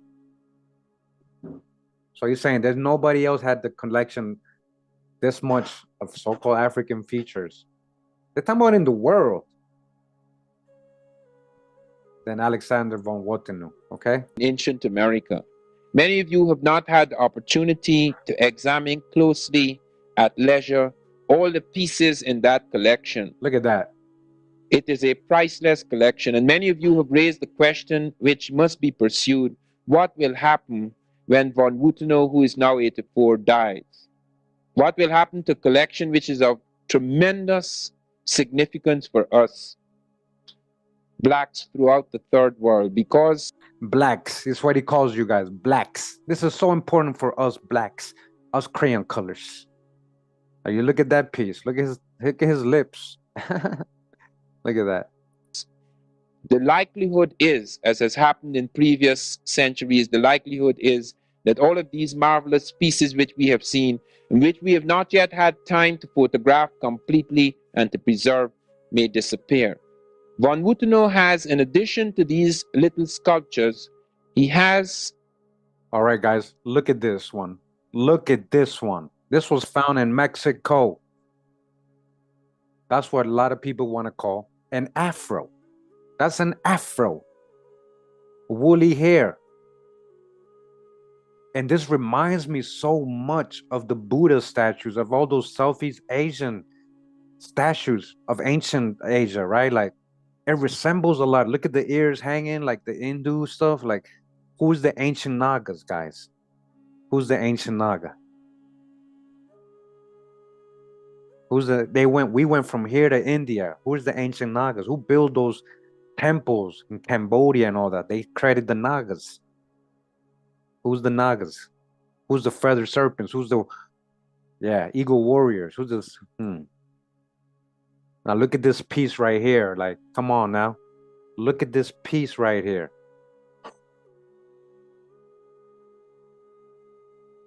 Yeah, I got a whole series. Africans, not even Africans are from Africa.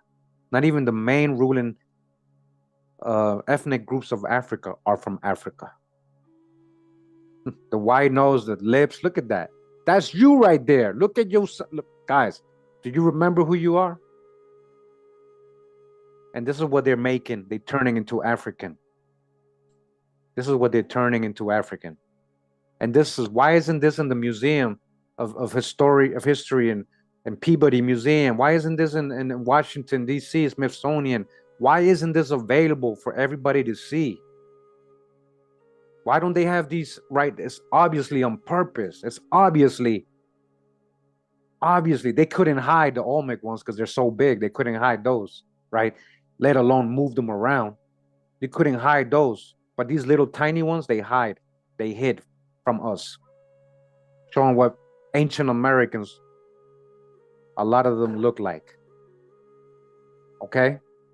You hear, are you listening to you guys? This is like real stuff I'm talking about. This ain't about videos going viral, me getting views or trying to go off a trend.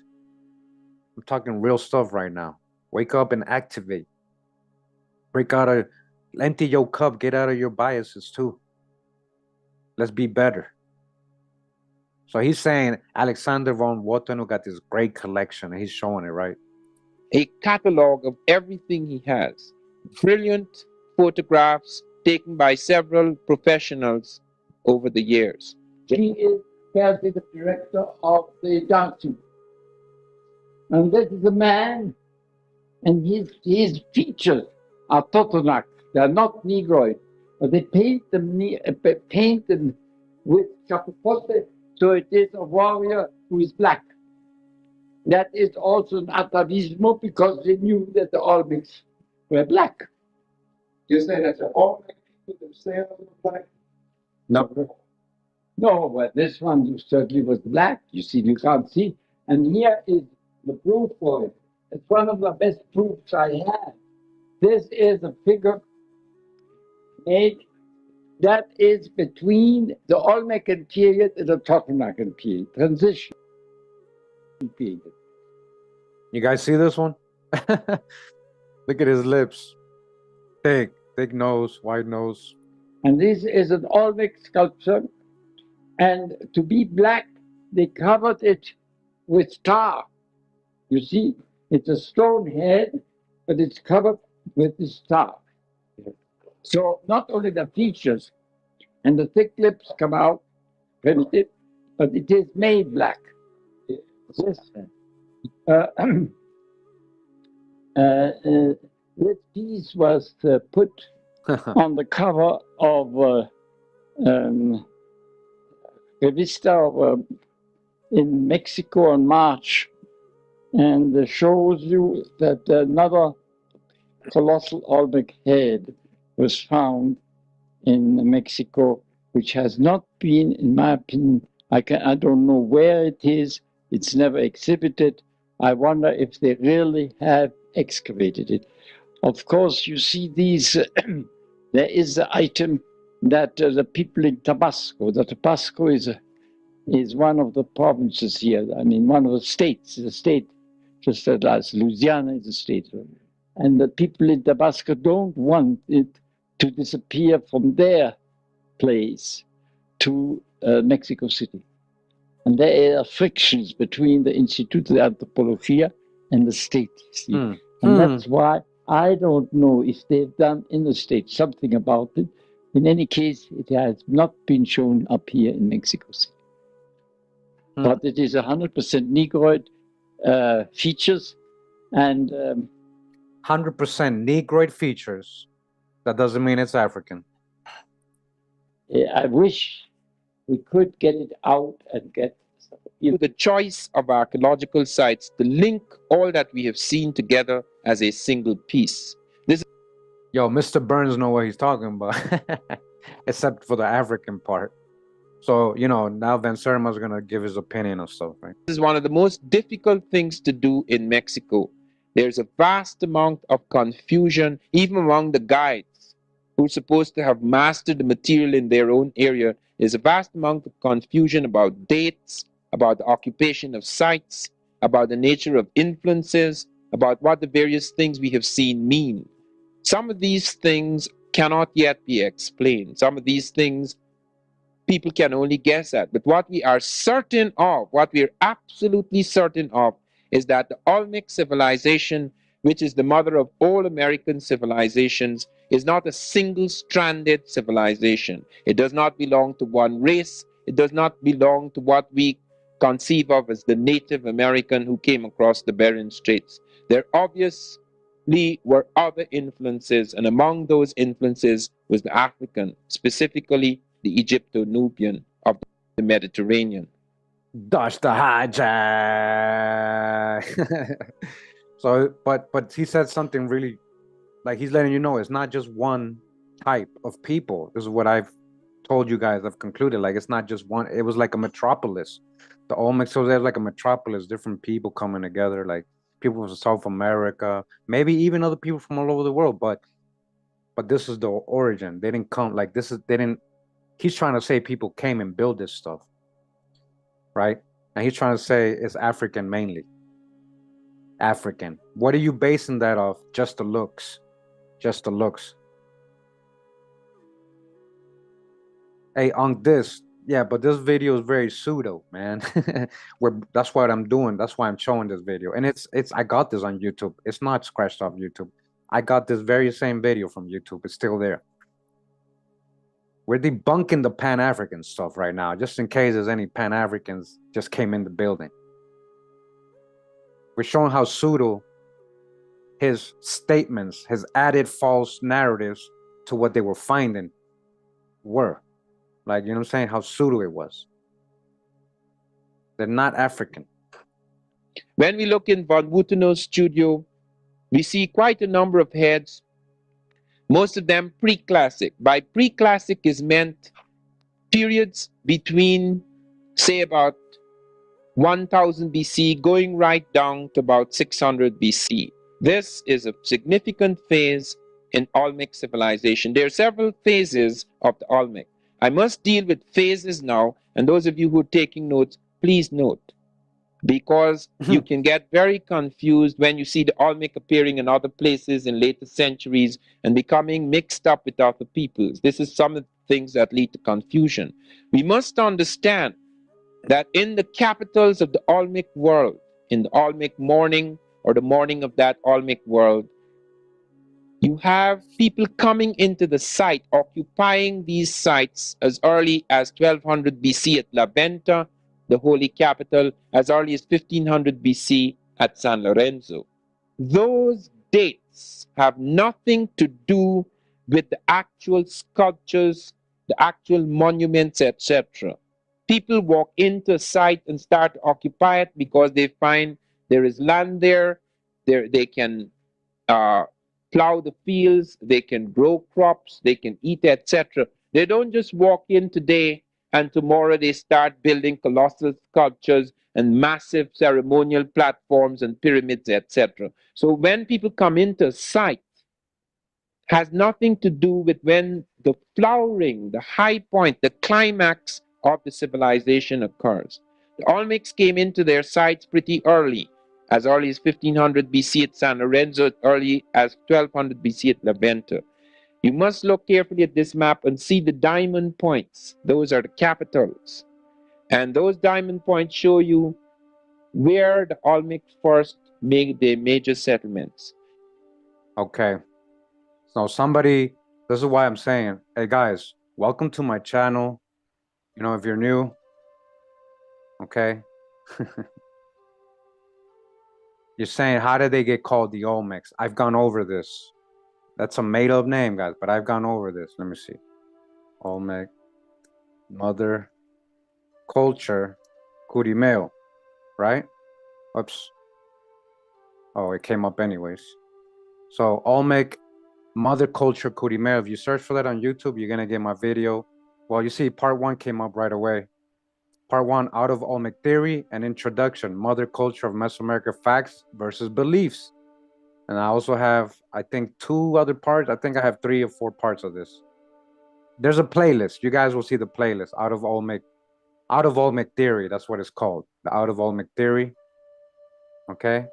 And in this video and the others, I show how they grabbed the name of a more modern tribe of people named Olmecas, and they associated their culture with the ancient people of Mexico. And that's how they started referring to as the Olmecs, after that more modern tribe. Okay? But watch the video, guys, so you can get the whole context. This is a book I translated from Spanish on my own. I'm gonna show you, like, this is the book I created. I translated it, right? Word for word from this book right here.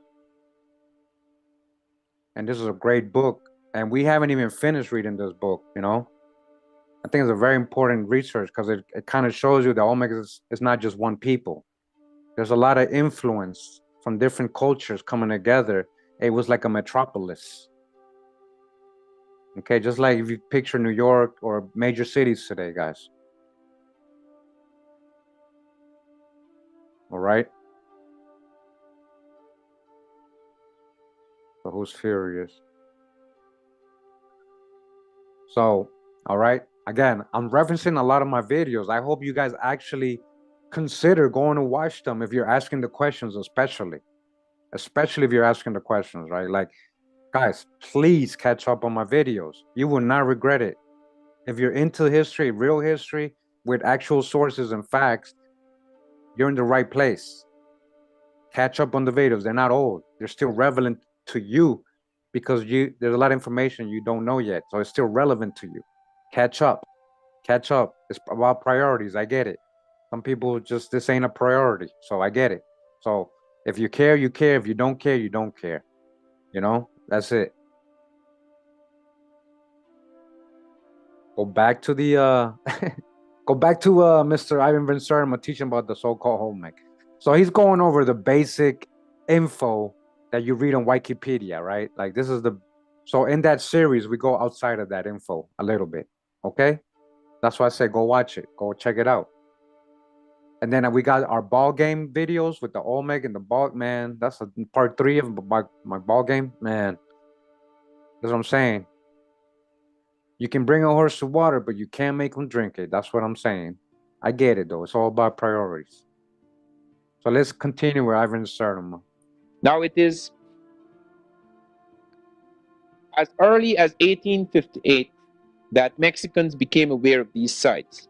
Remember that just like in Egypt, a great civilization flourished and then died, and then people forgot all about it.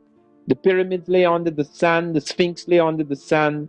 Some things stood there like enigmatic witnesses of a glorious past. But many people continued to live for centuries without recovering the majesty of that civilization, without being able to go back to their roots. This is what happened in many of the great cities of the Americas. So real quick, he literally is agreeing with the experts that are saying these people vanished. Hey, guys, I'm gonna ask you right now, is he correct? Did the Olmec vanish? Did they just disappear, poof, into thin air? Did the Olmecs just disappear? Or were they reconquered, murdered, relocated, enslaved, paper genocide, reclassified, assimilated, amalgamated, written off history? Just like he said, just like the Egyptians, because ancient Egypt was here in the Americas. So yeah, of course, same shit. Oh, sorry, my French. Same thing is happening. It happened to many of the people of the ancient world, especially in the Americas, right? He said they vanished. He's literally going with that. Like, really, like you really agreeing with them saying they vanished? They just vanished, huh? You just vanished and then you came back on ships and slave ships. That's literally what are you trying to say then, Ivan?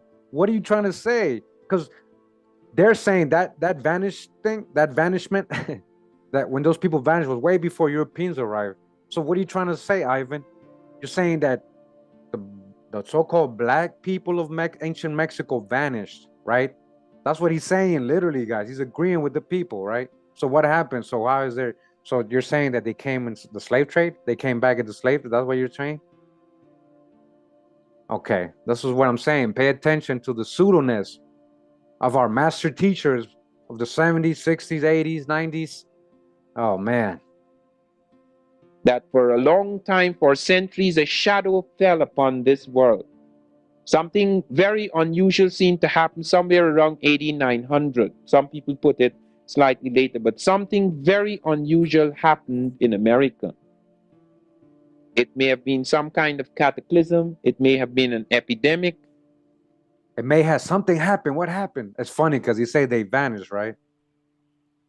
But he's right there with them, right there giving the tour. He's giving the tour. He's giving the tour some possible descendants of the Olmec. He's talking about they vanished. It may have been the upheaval, some revolution in which the elite was overthrown and many of the marvelous statues and many of the marvelous platforms were abandoned. We do not know exactly what happened. It was suggested by Victor Damas at Palenque that there was an epidemic of cholera and that could account for the disappearance of people. And that may be a plausible explanation for the. You see how they're trying to explain what happened to them? He said possible explanation. That's a theory. They probably got cholera. They all vanished after the cholera. That's always what they say about all them Indians, right? They vanished because of the plagues and the smallpox. Yeah, right. What you're doing is sugarcoating the enslavement and murder you did, and reclassification and paper genocide of people. The disappearance of some of the people from the Mayan sites. But when we come to the Olmec morning, which I want to dwell upon because it affects everything, when Michael Coe and others speak of the Olmec as the mother of American civilization, they are really stating the whole thing in a sentence. It really is. Because in the Olmec morning, on that great platform at La Venta, we find quite a number of things that is to affect the civilization centuries afterwards. But let me come back to 1858. 1858 was the discovery at Tres Zapotes of a stone head. Now this is the stone head. This is the first head to be discovered. Now look closely at this head. When the Mexicans saw this head, when their scholars saw this head, scholars like Orozco Ibarra, Jose Melgar, etc., they were absolutely convinced that there were Africans in America at some ancient time. So what are they basing that off? And did they say Africans or did they say Negroid or Negros? Because in their Spanish book, they say Negros. They don't say Africans. And I translated them. He's adding that. He's adding the African part. But I get why he's saying that, because everything associated to Negro back, especially in the 80s, was African still. All right? But they're basing it off what? The phenotype alone. That's it. No other proof. Nothing. No shit, nothing. No history, no archaeology, no ethnology, no oral traditions, no anthropology, no primary sources. from those times, the Olmec saying, yeah, we came from Africa. Why wouldn't they say that? Think about that, guys. Like, all right, even the Mayas wouldn't say, yeah, we had an African people that came before us. Their whole base is the phenotype. That's it. That's it. This whole time, that's what they've been teaching us based on a conjecture. Our whole history is based on theories and conjectures. And we allow that to happen. We still allow it to happen because the majority of people allow it to happen. Majority of people are brainwashed and stuck in their own biased beliefs of history. We all share the history of the world. It's not individual. And that's the problem. People make it individual. Like, it's my history. We, I, we, everything. We, everything. All right. Let's keep going. So that's the hijack. We debunked that out of Africa stuff. Stop lying. Stop lying, Ivan. Why were they convinced? They were convinced by two things. By the African physiognomy, the dome of the forehead. That's it. You see, he's admitting because of the African physiognomy. Really? He's saying the skull looks like an African skull. He's saying the stone, he can tell the difference in the stone head, the skull, how the. Do you guys hear what he's saying, man? This is so pseudo, baseless. The cut of the nose, the jaw, the mouth, etc., but also by something which has never been mentioned in the archaeology for some odd reason. And that is, at the back of the stone head, there was hair, detailed Ethiopian type hair. No Native American has hair like that. Okay, so this is the most pseudo thing to say, guys. This right here, I just feel like I give up. But like if people go off of this, then you are pseudo too. He's literally saying that ancient Americans didn't have braids. He's literally saying, he just said it, that's a Nubian thing. He just said it. He just said that's an Ethiopian thing only. Like nobody else ever in the world ever braided their hair. Can you believe that? So this is his ultimate proof, right? This was his ultimate proof because this particular stone head had braids. Not all of them have braids, guys. This one particular he's showing has braids. And that's what he's been going off. That was his main thing that he wrote his books. They came before us and all that everybody tries to debunk me with it. That was his whole premise of his whole proof was because they look little African or they look like Negroid people and they have braids. He said that's only an Ethiopian. Nobody. He said no Indian ever braided their hair. No Indian ever braided their hair. They just got that they just copied that from Africa. Like the two braids coming down, right? That even Native Americans, so-called Native Americans wear. They just made that up, right? They didn't copy that from somebody. And in the ancient Americas, right? Even Vikings had braids. Even the pigs had braids. Didn't they show Mel Gibson with braids in that movie? This is what I'm trying to explain, guys. This type of rationalizing back in the 80s and 90s, that is so pseudo now. That is like if you actually still going off that, and people are still going off all this right now. People are still Pan-Africans based on this one thing that Ivan Van Sertima showed them and said. That one thing, that's it. They became Pan-Africans forever without any other proof, without no real proof, without actually doing real research. It's just biased beliefs. Just biased beliefs. This is what I'm saying. I hope you guys are hearing me. Like, I wish I can get the attention of the whole world. I know, you whoever's here is here, and that's I guess that's what it's meant to be. But like my video from yesterday, like that should be going viral, not a fake image. Not a fake image. And that's what I'm saying. People don't care about real history, guys. People care about pushing blackness more than real history. Pushing blackness more. Complexion. Talking about complexion more than actual history. or pushing their own bias agendas. This is what I'm saying. People should be hearing me right now. Everybody needs to hear this. Get off your high horse. Get off your biases. History's not biased. It's not a religion. It's not a belief system. You're stuck in a belief system.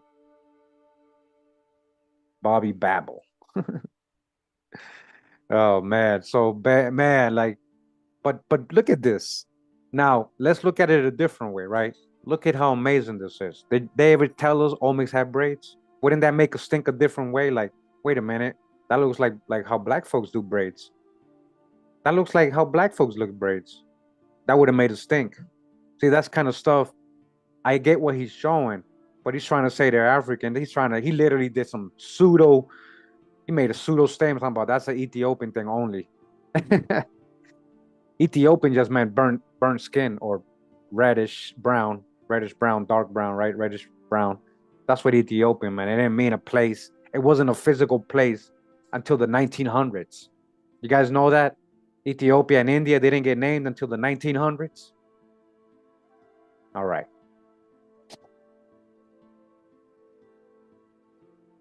So let's continue. And if that was presented in the archaeology, all this nonsense about babies and jaguars, I have never seen a jaguar with hair like that. And I've never seen a baby with a face like that. I can't believe they actually, no, they do say that, guys. They try to say those are babies, the Olmec, but he's not, they didn't mean the Stoneheads. I know what he's talking about. The little figurines, there's these ones that look like babies. They got yoga positions and stuff. They're not babies.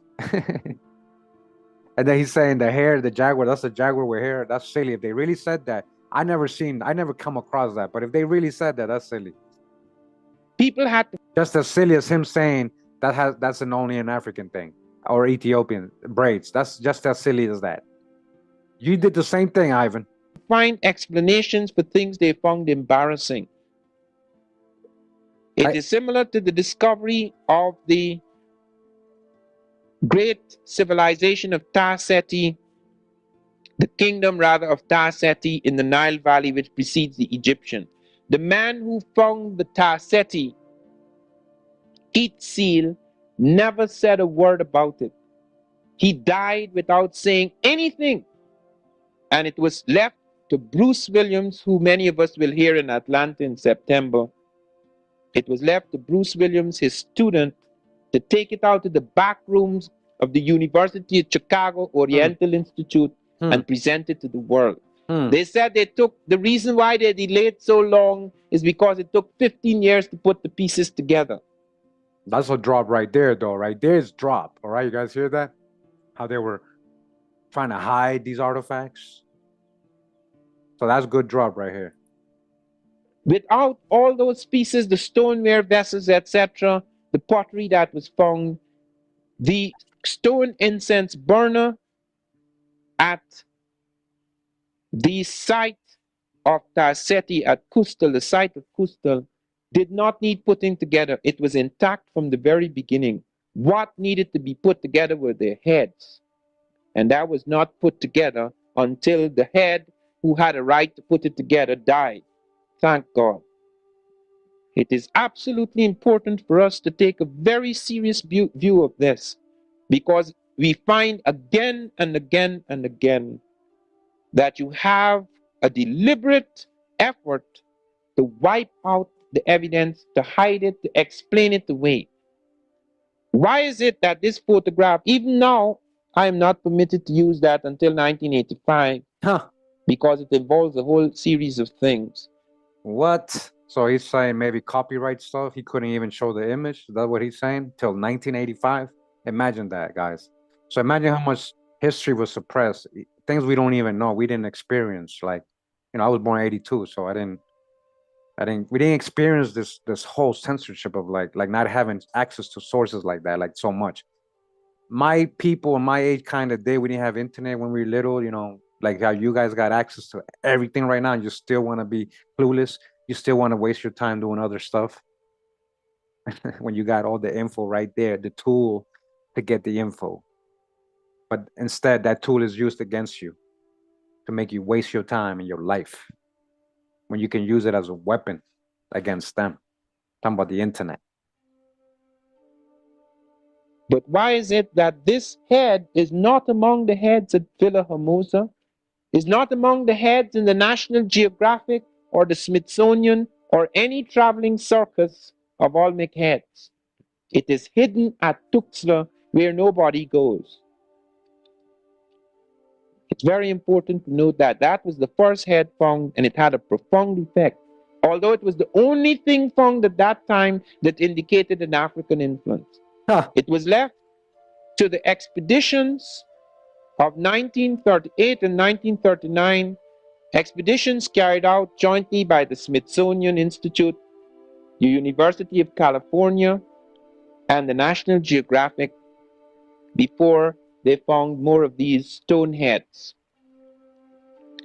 They recovered the one at Tres Zapotes, and then they went on the next year in 1939. They went on to La Venta, and then they found 4 of these stone heads. They also found, and many of you have noted this in the museum at Villa Hermosa, at La Venta Park, you have noted the plan of the city. I want you to look at that plan carefully. There is the first pyramid in America. There is the first step pyramid. There are the arms of the village, and on those arms stand the great stone heads facing the Atlantic Ocean. This is in the Gulf of Mexico. This is at the point which on the edge of the Gulf of Mexico where you find the terminus of the Atlantic currents from Africa. Because the currents from Africa take you to Northeast and South America, into the Caribbean, into the Gulf of Mexico, swinging towards Florida. And then if you are lucky, if you learn as the Africans were later to learn, perhaps not at this period, you can find a circular current that takes you back towards Europe and Africa. Touch the hijack. All right. So now he's talking about the currents, saying they bring you from Africa here, but he's starting off. See, that same current he's talking about starts off in the Gulf Stream. And it's more powerful going towards Europe and Africa. It's 4 times harder coming the other way around. If anybody was to cross the Atlantic first, and we got this quoted from the most famous historian of navigation in the world, a peer-reviewed guy, very credited, he told us, if anybody was to cross the Atlantic, it would be from the Americas first. Because even by accident, you'll get caught in the currents, and the winds are more favorable, the currents are stronger. It's 4 times harder coming the other way. All right, this is stuff we've already proven and shown. And he's saying it in reverse right now. He's trying to convince you of something else that's literally, true. Like we've shown it. And just Google it right now, Gulf Stream, strongest stream. So that's the hijack with all the African stuff right now. He, as you guys can see, he's not showing no sources to anybody. This is what they did in the 80s. This is what they did in the 90s, even in the 2000s, even in 2010 still. Even right now, they're still doing it, right? Didn't I just show you a video? Somebody's going viral. They have a fake image of a supposed mummy from Peru, and the mummy's actually from the Canary Islands. It has woolly hair and it's dark, and that's why they're pushing it. They're still doing it right now, and people believe it without any sources.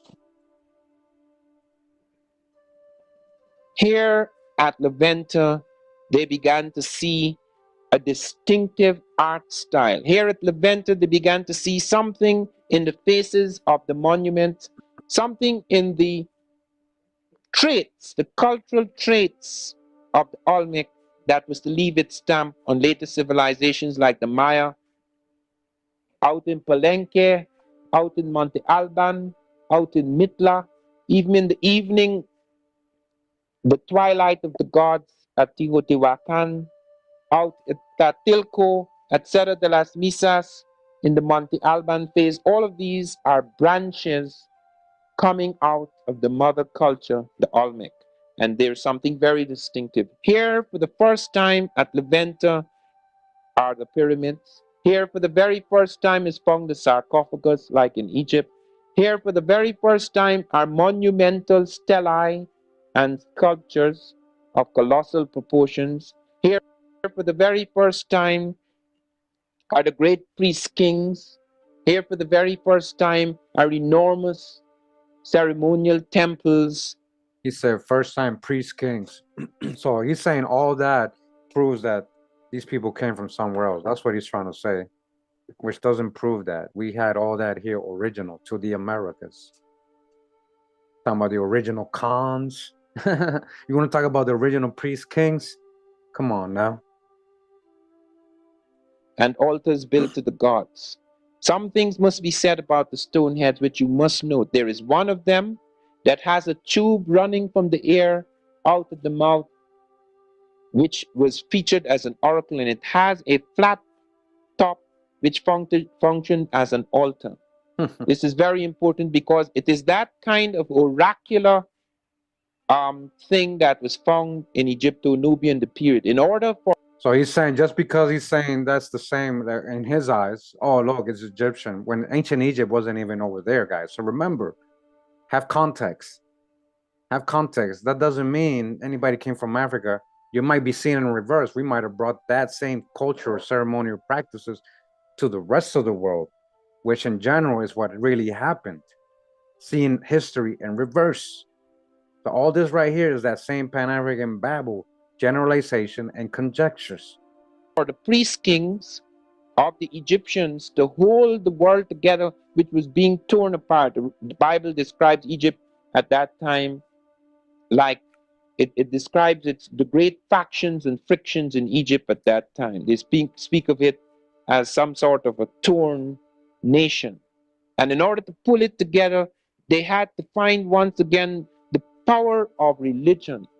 Religion is responsible for the extraordinary vitality that built the temples and the pyramids and the great tombs of both Egypt and America. Note that.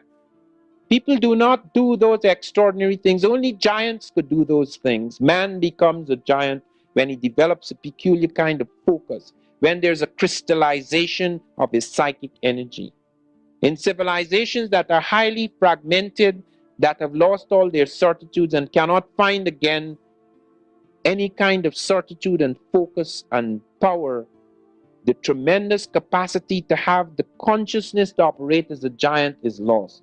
Only giants can build those things. It has nothing to do with size, because the American is small. And now he's just like talking. He's giving, but it's interesting what he's saying, right?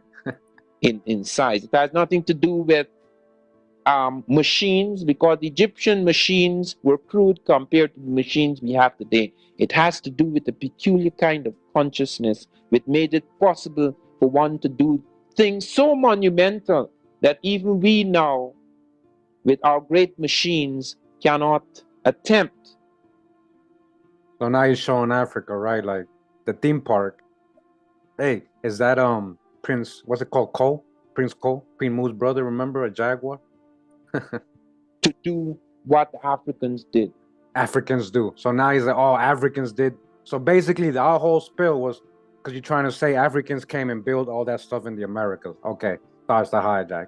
I knew he was about to get to some hijack. It is so extraordinary that just a few years ago, the American government sent out a team to study how the Egyptians moved heavy objects across the sand.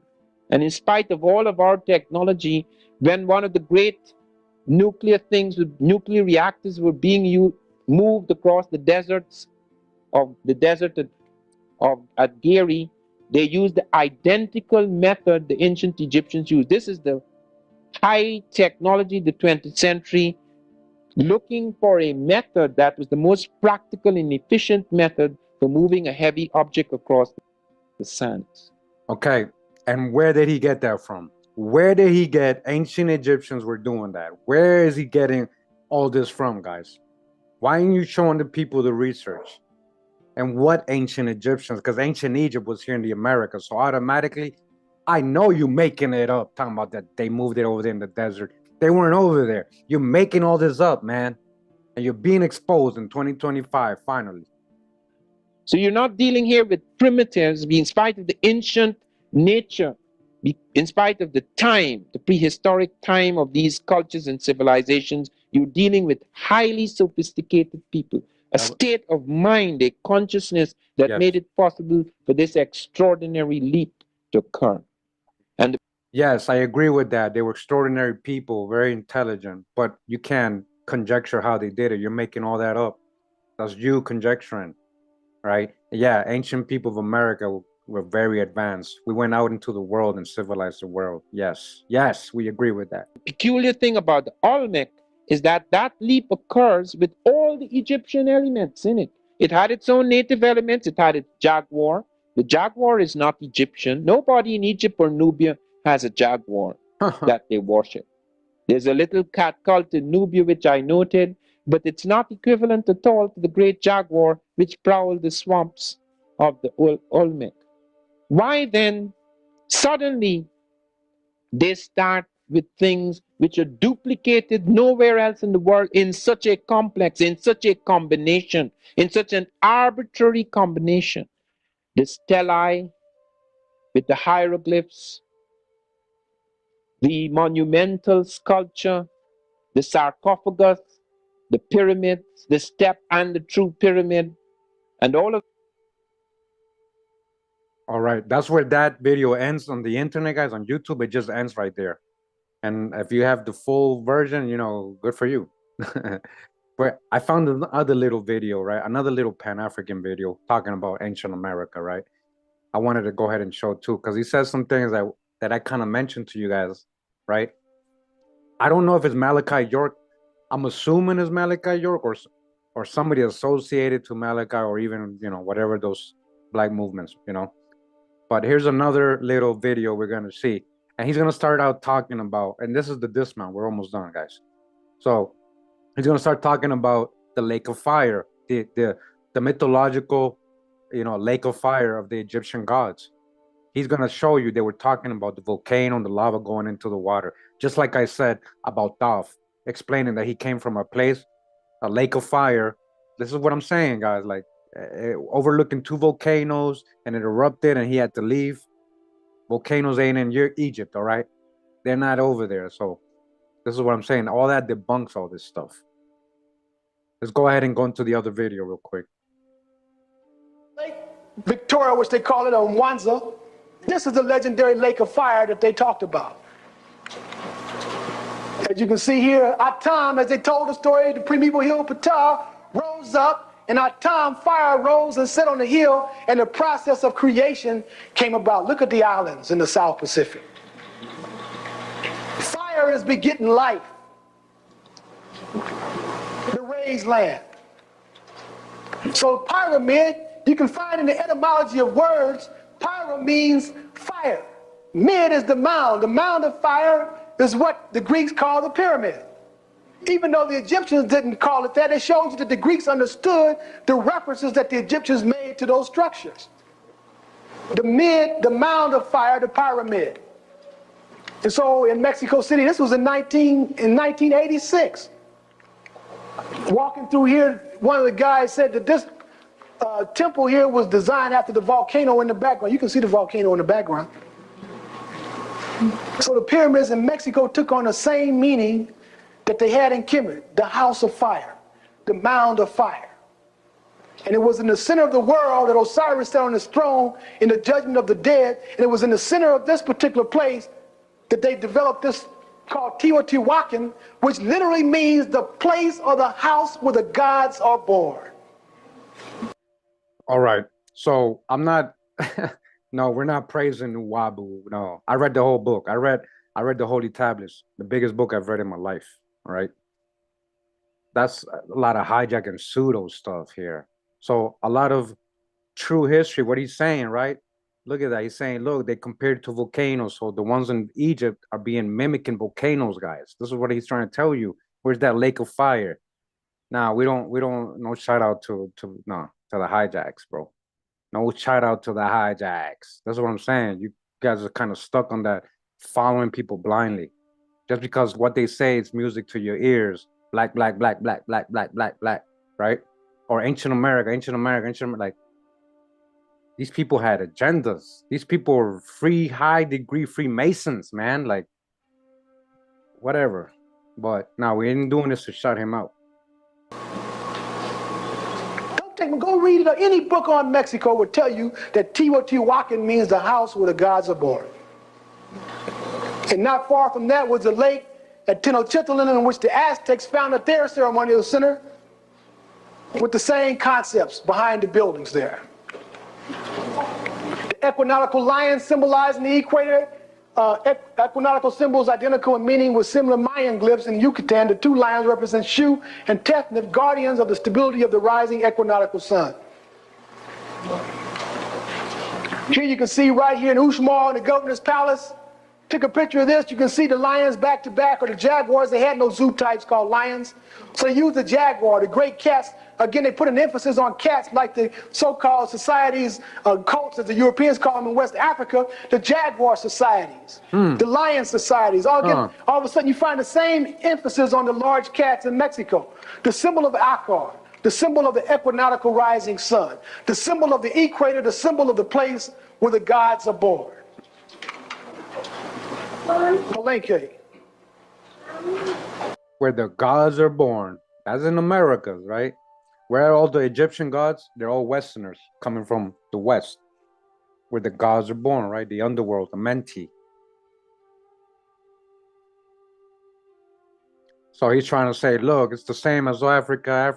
They're literally, at the end, they're going to try to say Africans came here. Like, that's their whole point always. Again, the cats, again. Hey, Paco, we almost done. Like, literally, almost done, bro. Literally. Nobody had more cats than we did throughout Africa. Cats were venerated, leopards and lions all over the continent. The jaguar became the symbol of power here in Mexico, as the lion was the symbol of power in Kemet. But we had lions in America. Actually, lions and mammals, carnivores, originated in America, okay? In case people forgot. We began to close out. Their priests began to adorn themselves in the regalia that you would expect to see in Kemet. So now he's saying, look, the priests, the Maya priests, are dressing like the people in Kemet. This is what I'm saying, guys. That pseudo-ness. Why are you saying they copied them? Where are you getting your correlation that they are copying people from so-called Kemet? Yeah, assuming so-called Kemet is a place in Africa. Because Kemet is not a landmass, guys. Kemet, the etymology, the definition of Kemet means rich, black, fertile soil. We're talking about soil, fertile soil, a fertile place, the fertile delta plains of the so-called Nile or Great River. We're not talking about an actual place in Africa. Kemet cannot be used as a landmass, just like Israel is not a landmass. It's the same concept. Israel is not a landmass, it's a family. Kemet is not a landmass in Africa. It means rich, black, fertile soil. So if you're talking about Kemet, we have plenty of rich, fertile black soil in the Americas. So nobody's copying whatever you're saying, because that's not even a real people. You're calling Kemetic. That's not even a real nation or tribal. That you made that up. You made a whole people up. So now look, he's showing Maya. Look what he's showing, guys. This is how the Maya painted themselves. Yeah, and they're wearing the jaguar skin, right? And he's saying, oh, they're copying the Kemet, because in Kemet they have supposedly leopard, right? And they have it in the Egyptian hieroglyphics. But how do you know the Egyptians are not just telling the story of the ancient Americans how do you know that what's written in the walls over there is just telling a story of a place, of something that happened somewhere else? What if that's like a World's Fair? What if that was really built in the 1700s and 1800s by Napoleon and them? What if? Shout out to UBTV. Ancient Egypt was in America. Don't fall for the theme park over there, guys. That's cement. Shout out to Paul Cook. That's geopolymer. It's not even megalithic. That's cement. It's not megalithic like these stone heads they're finding here. That's megalithic stuff. You can tell the difference between megalithic stuff and cement.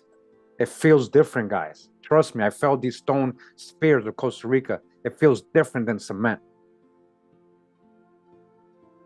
All right, so now you got to dodge that hijack. He's trying to say these people are copying Kemet Africans because they're dressed like this, when we're the ones that had the jaguars. And jaguars, all that originated here.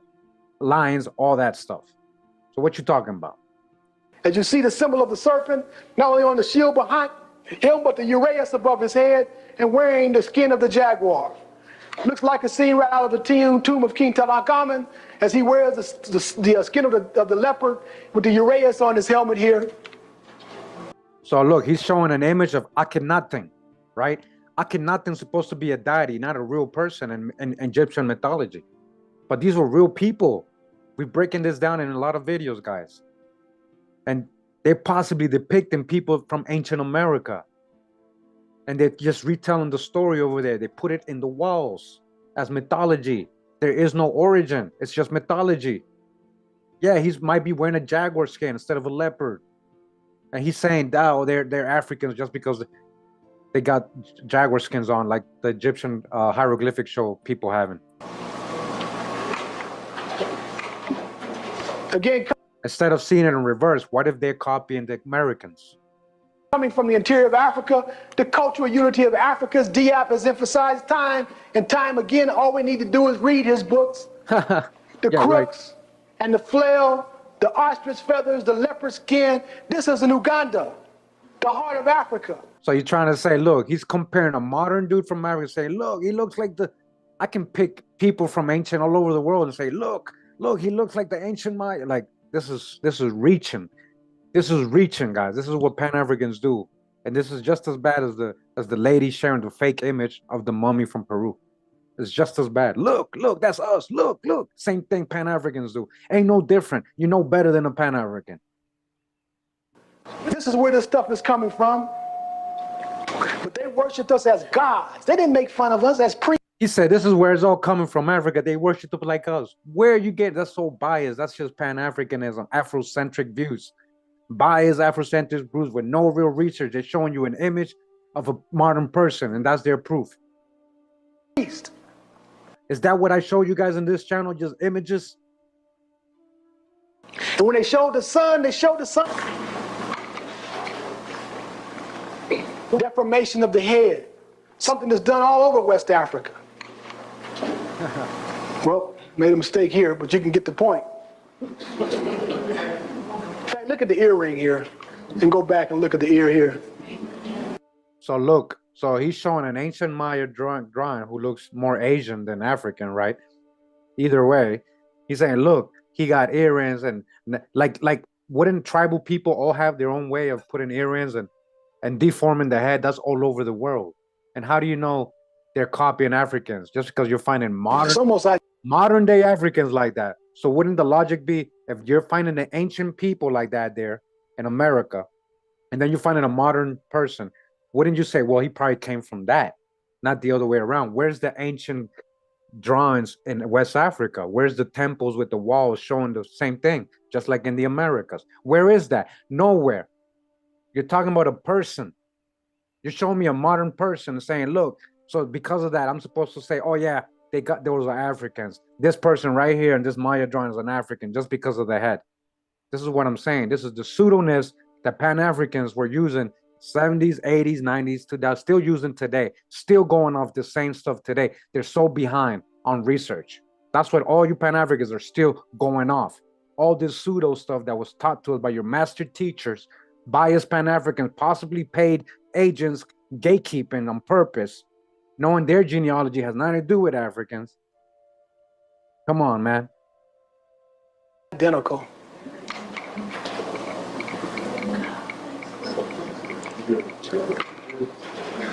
You can see the deformation that took place. They do this at birth. When the child is born, they fasten sticks and they tie it in some manner so that they can create the shape when the skull is still soft. So you can see it's done all over Africa, particularly in West Africa. Particularly West Africa. So you're showing modern day people, but you're showing ancient hieroglyphs from America, and then you're showing us modern day people in Africa. Wouldn't they come out of who's copying who? Use your logic, like Russell said. He's trying to make you use your logic, guys. And this is their proof. Just like Ivan Ben Sertima is going off the phenotype only. This is the proof that Pan-Africans had all these years, guys. All these years. All right, we're getting close literally to the dismount. This is literally the end. Cultural characteristics coming across to America. Look, When you look at something like this, then you understand how something like this gets to America pre-Columbian. you see that? He just said, look, he's showing a stone from ancient America, right? And then he's showing a modern person. Wouldn't that tell you, well, they must have come out of America then? Because why ain't you finding the same stone or the same thing on the walls over there? Show me the primary. Show me when those same people you're saying went to America. Show me that's not even part of their history. You're making it up. It's not even part of their oral traditions. You're the one making that up. And you're in the Americas.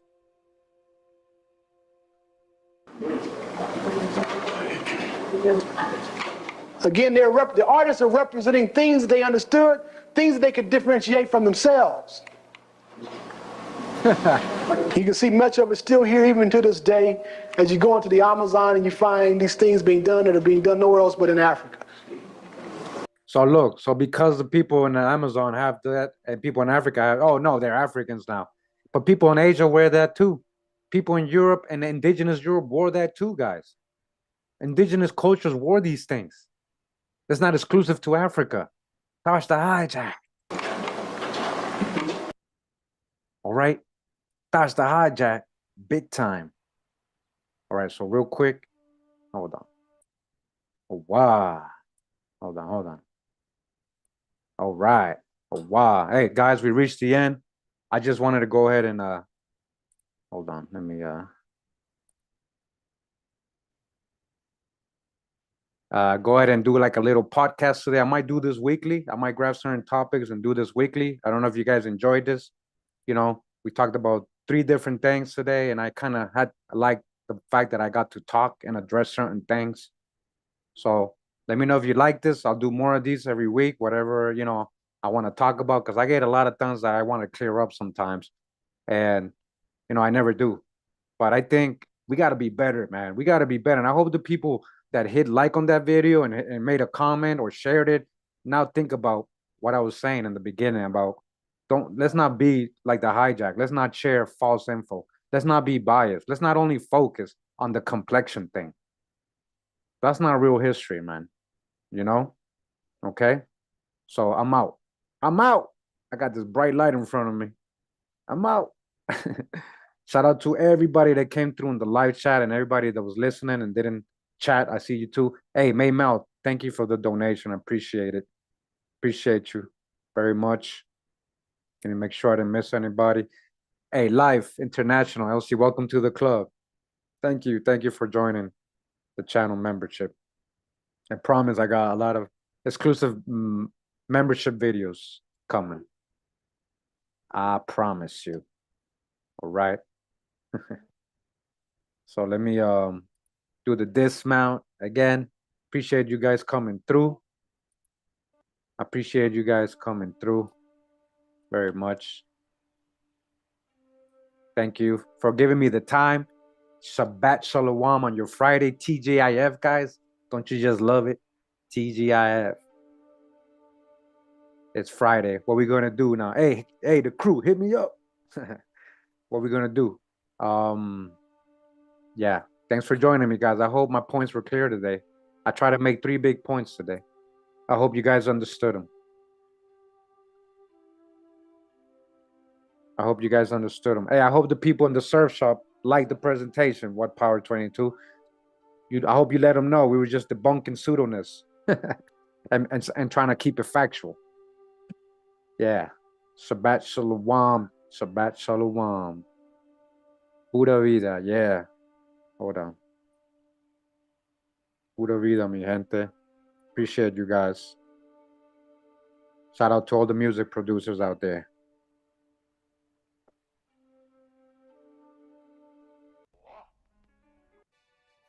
Hold on, guys. Wow. Oh, yeah. This is for the hijack right here. This is for the hijack right here. We out. Much love and respect. Pura vida, mi gente. Oh, wow. You wanna fight? Fight me. You're pretty good, but your style is no match for mine. No match.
Kawa.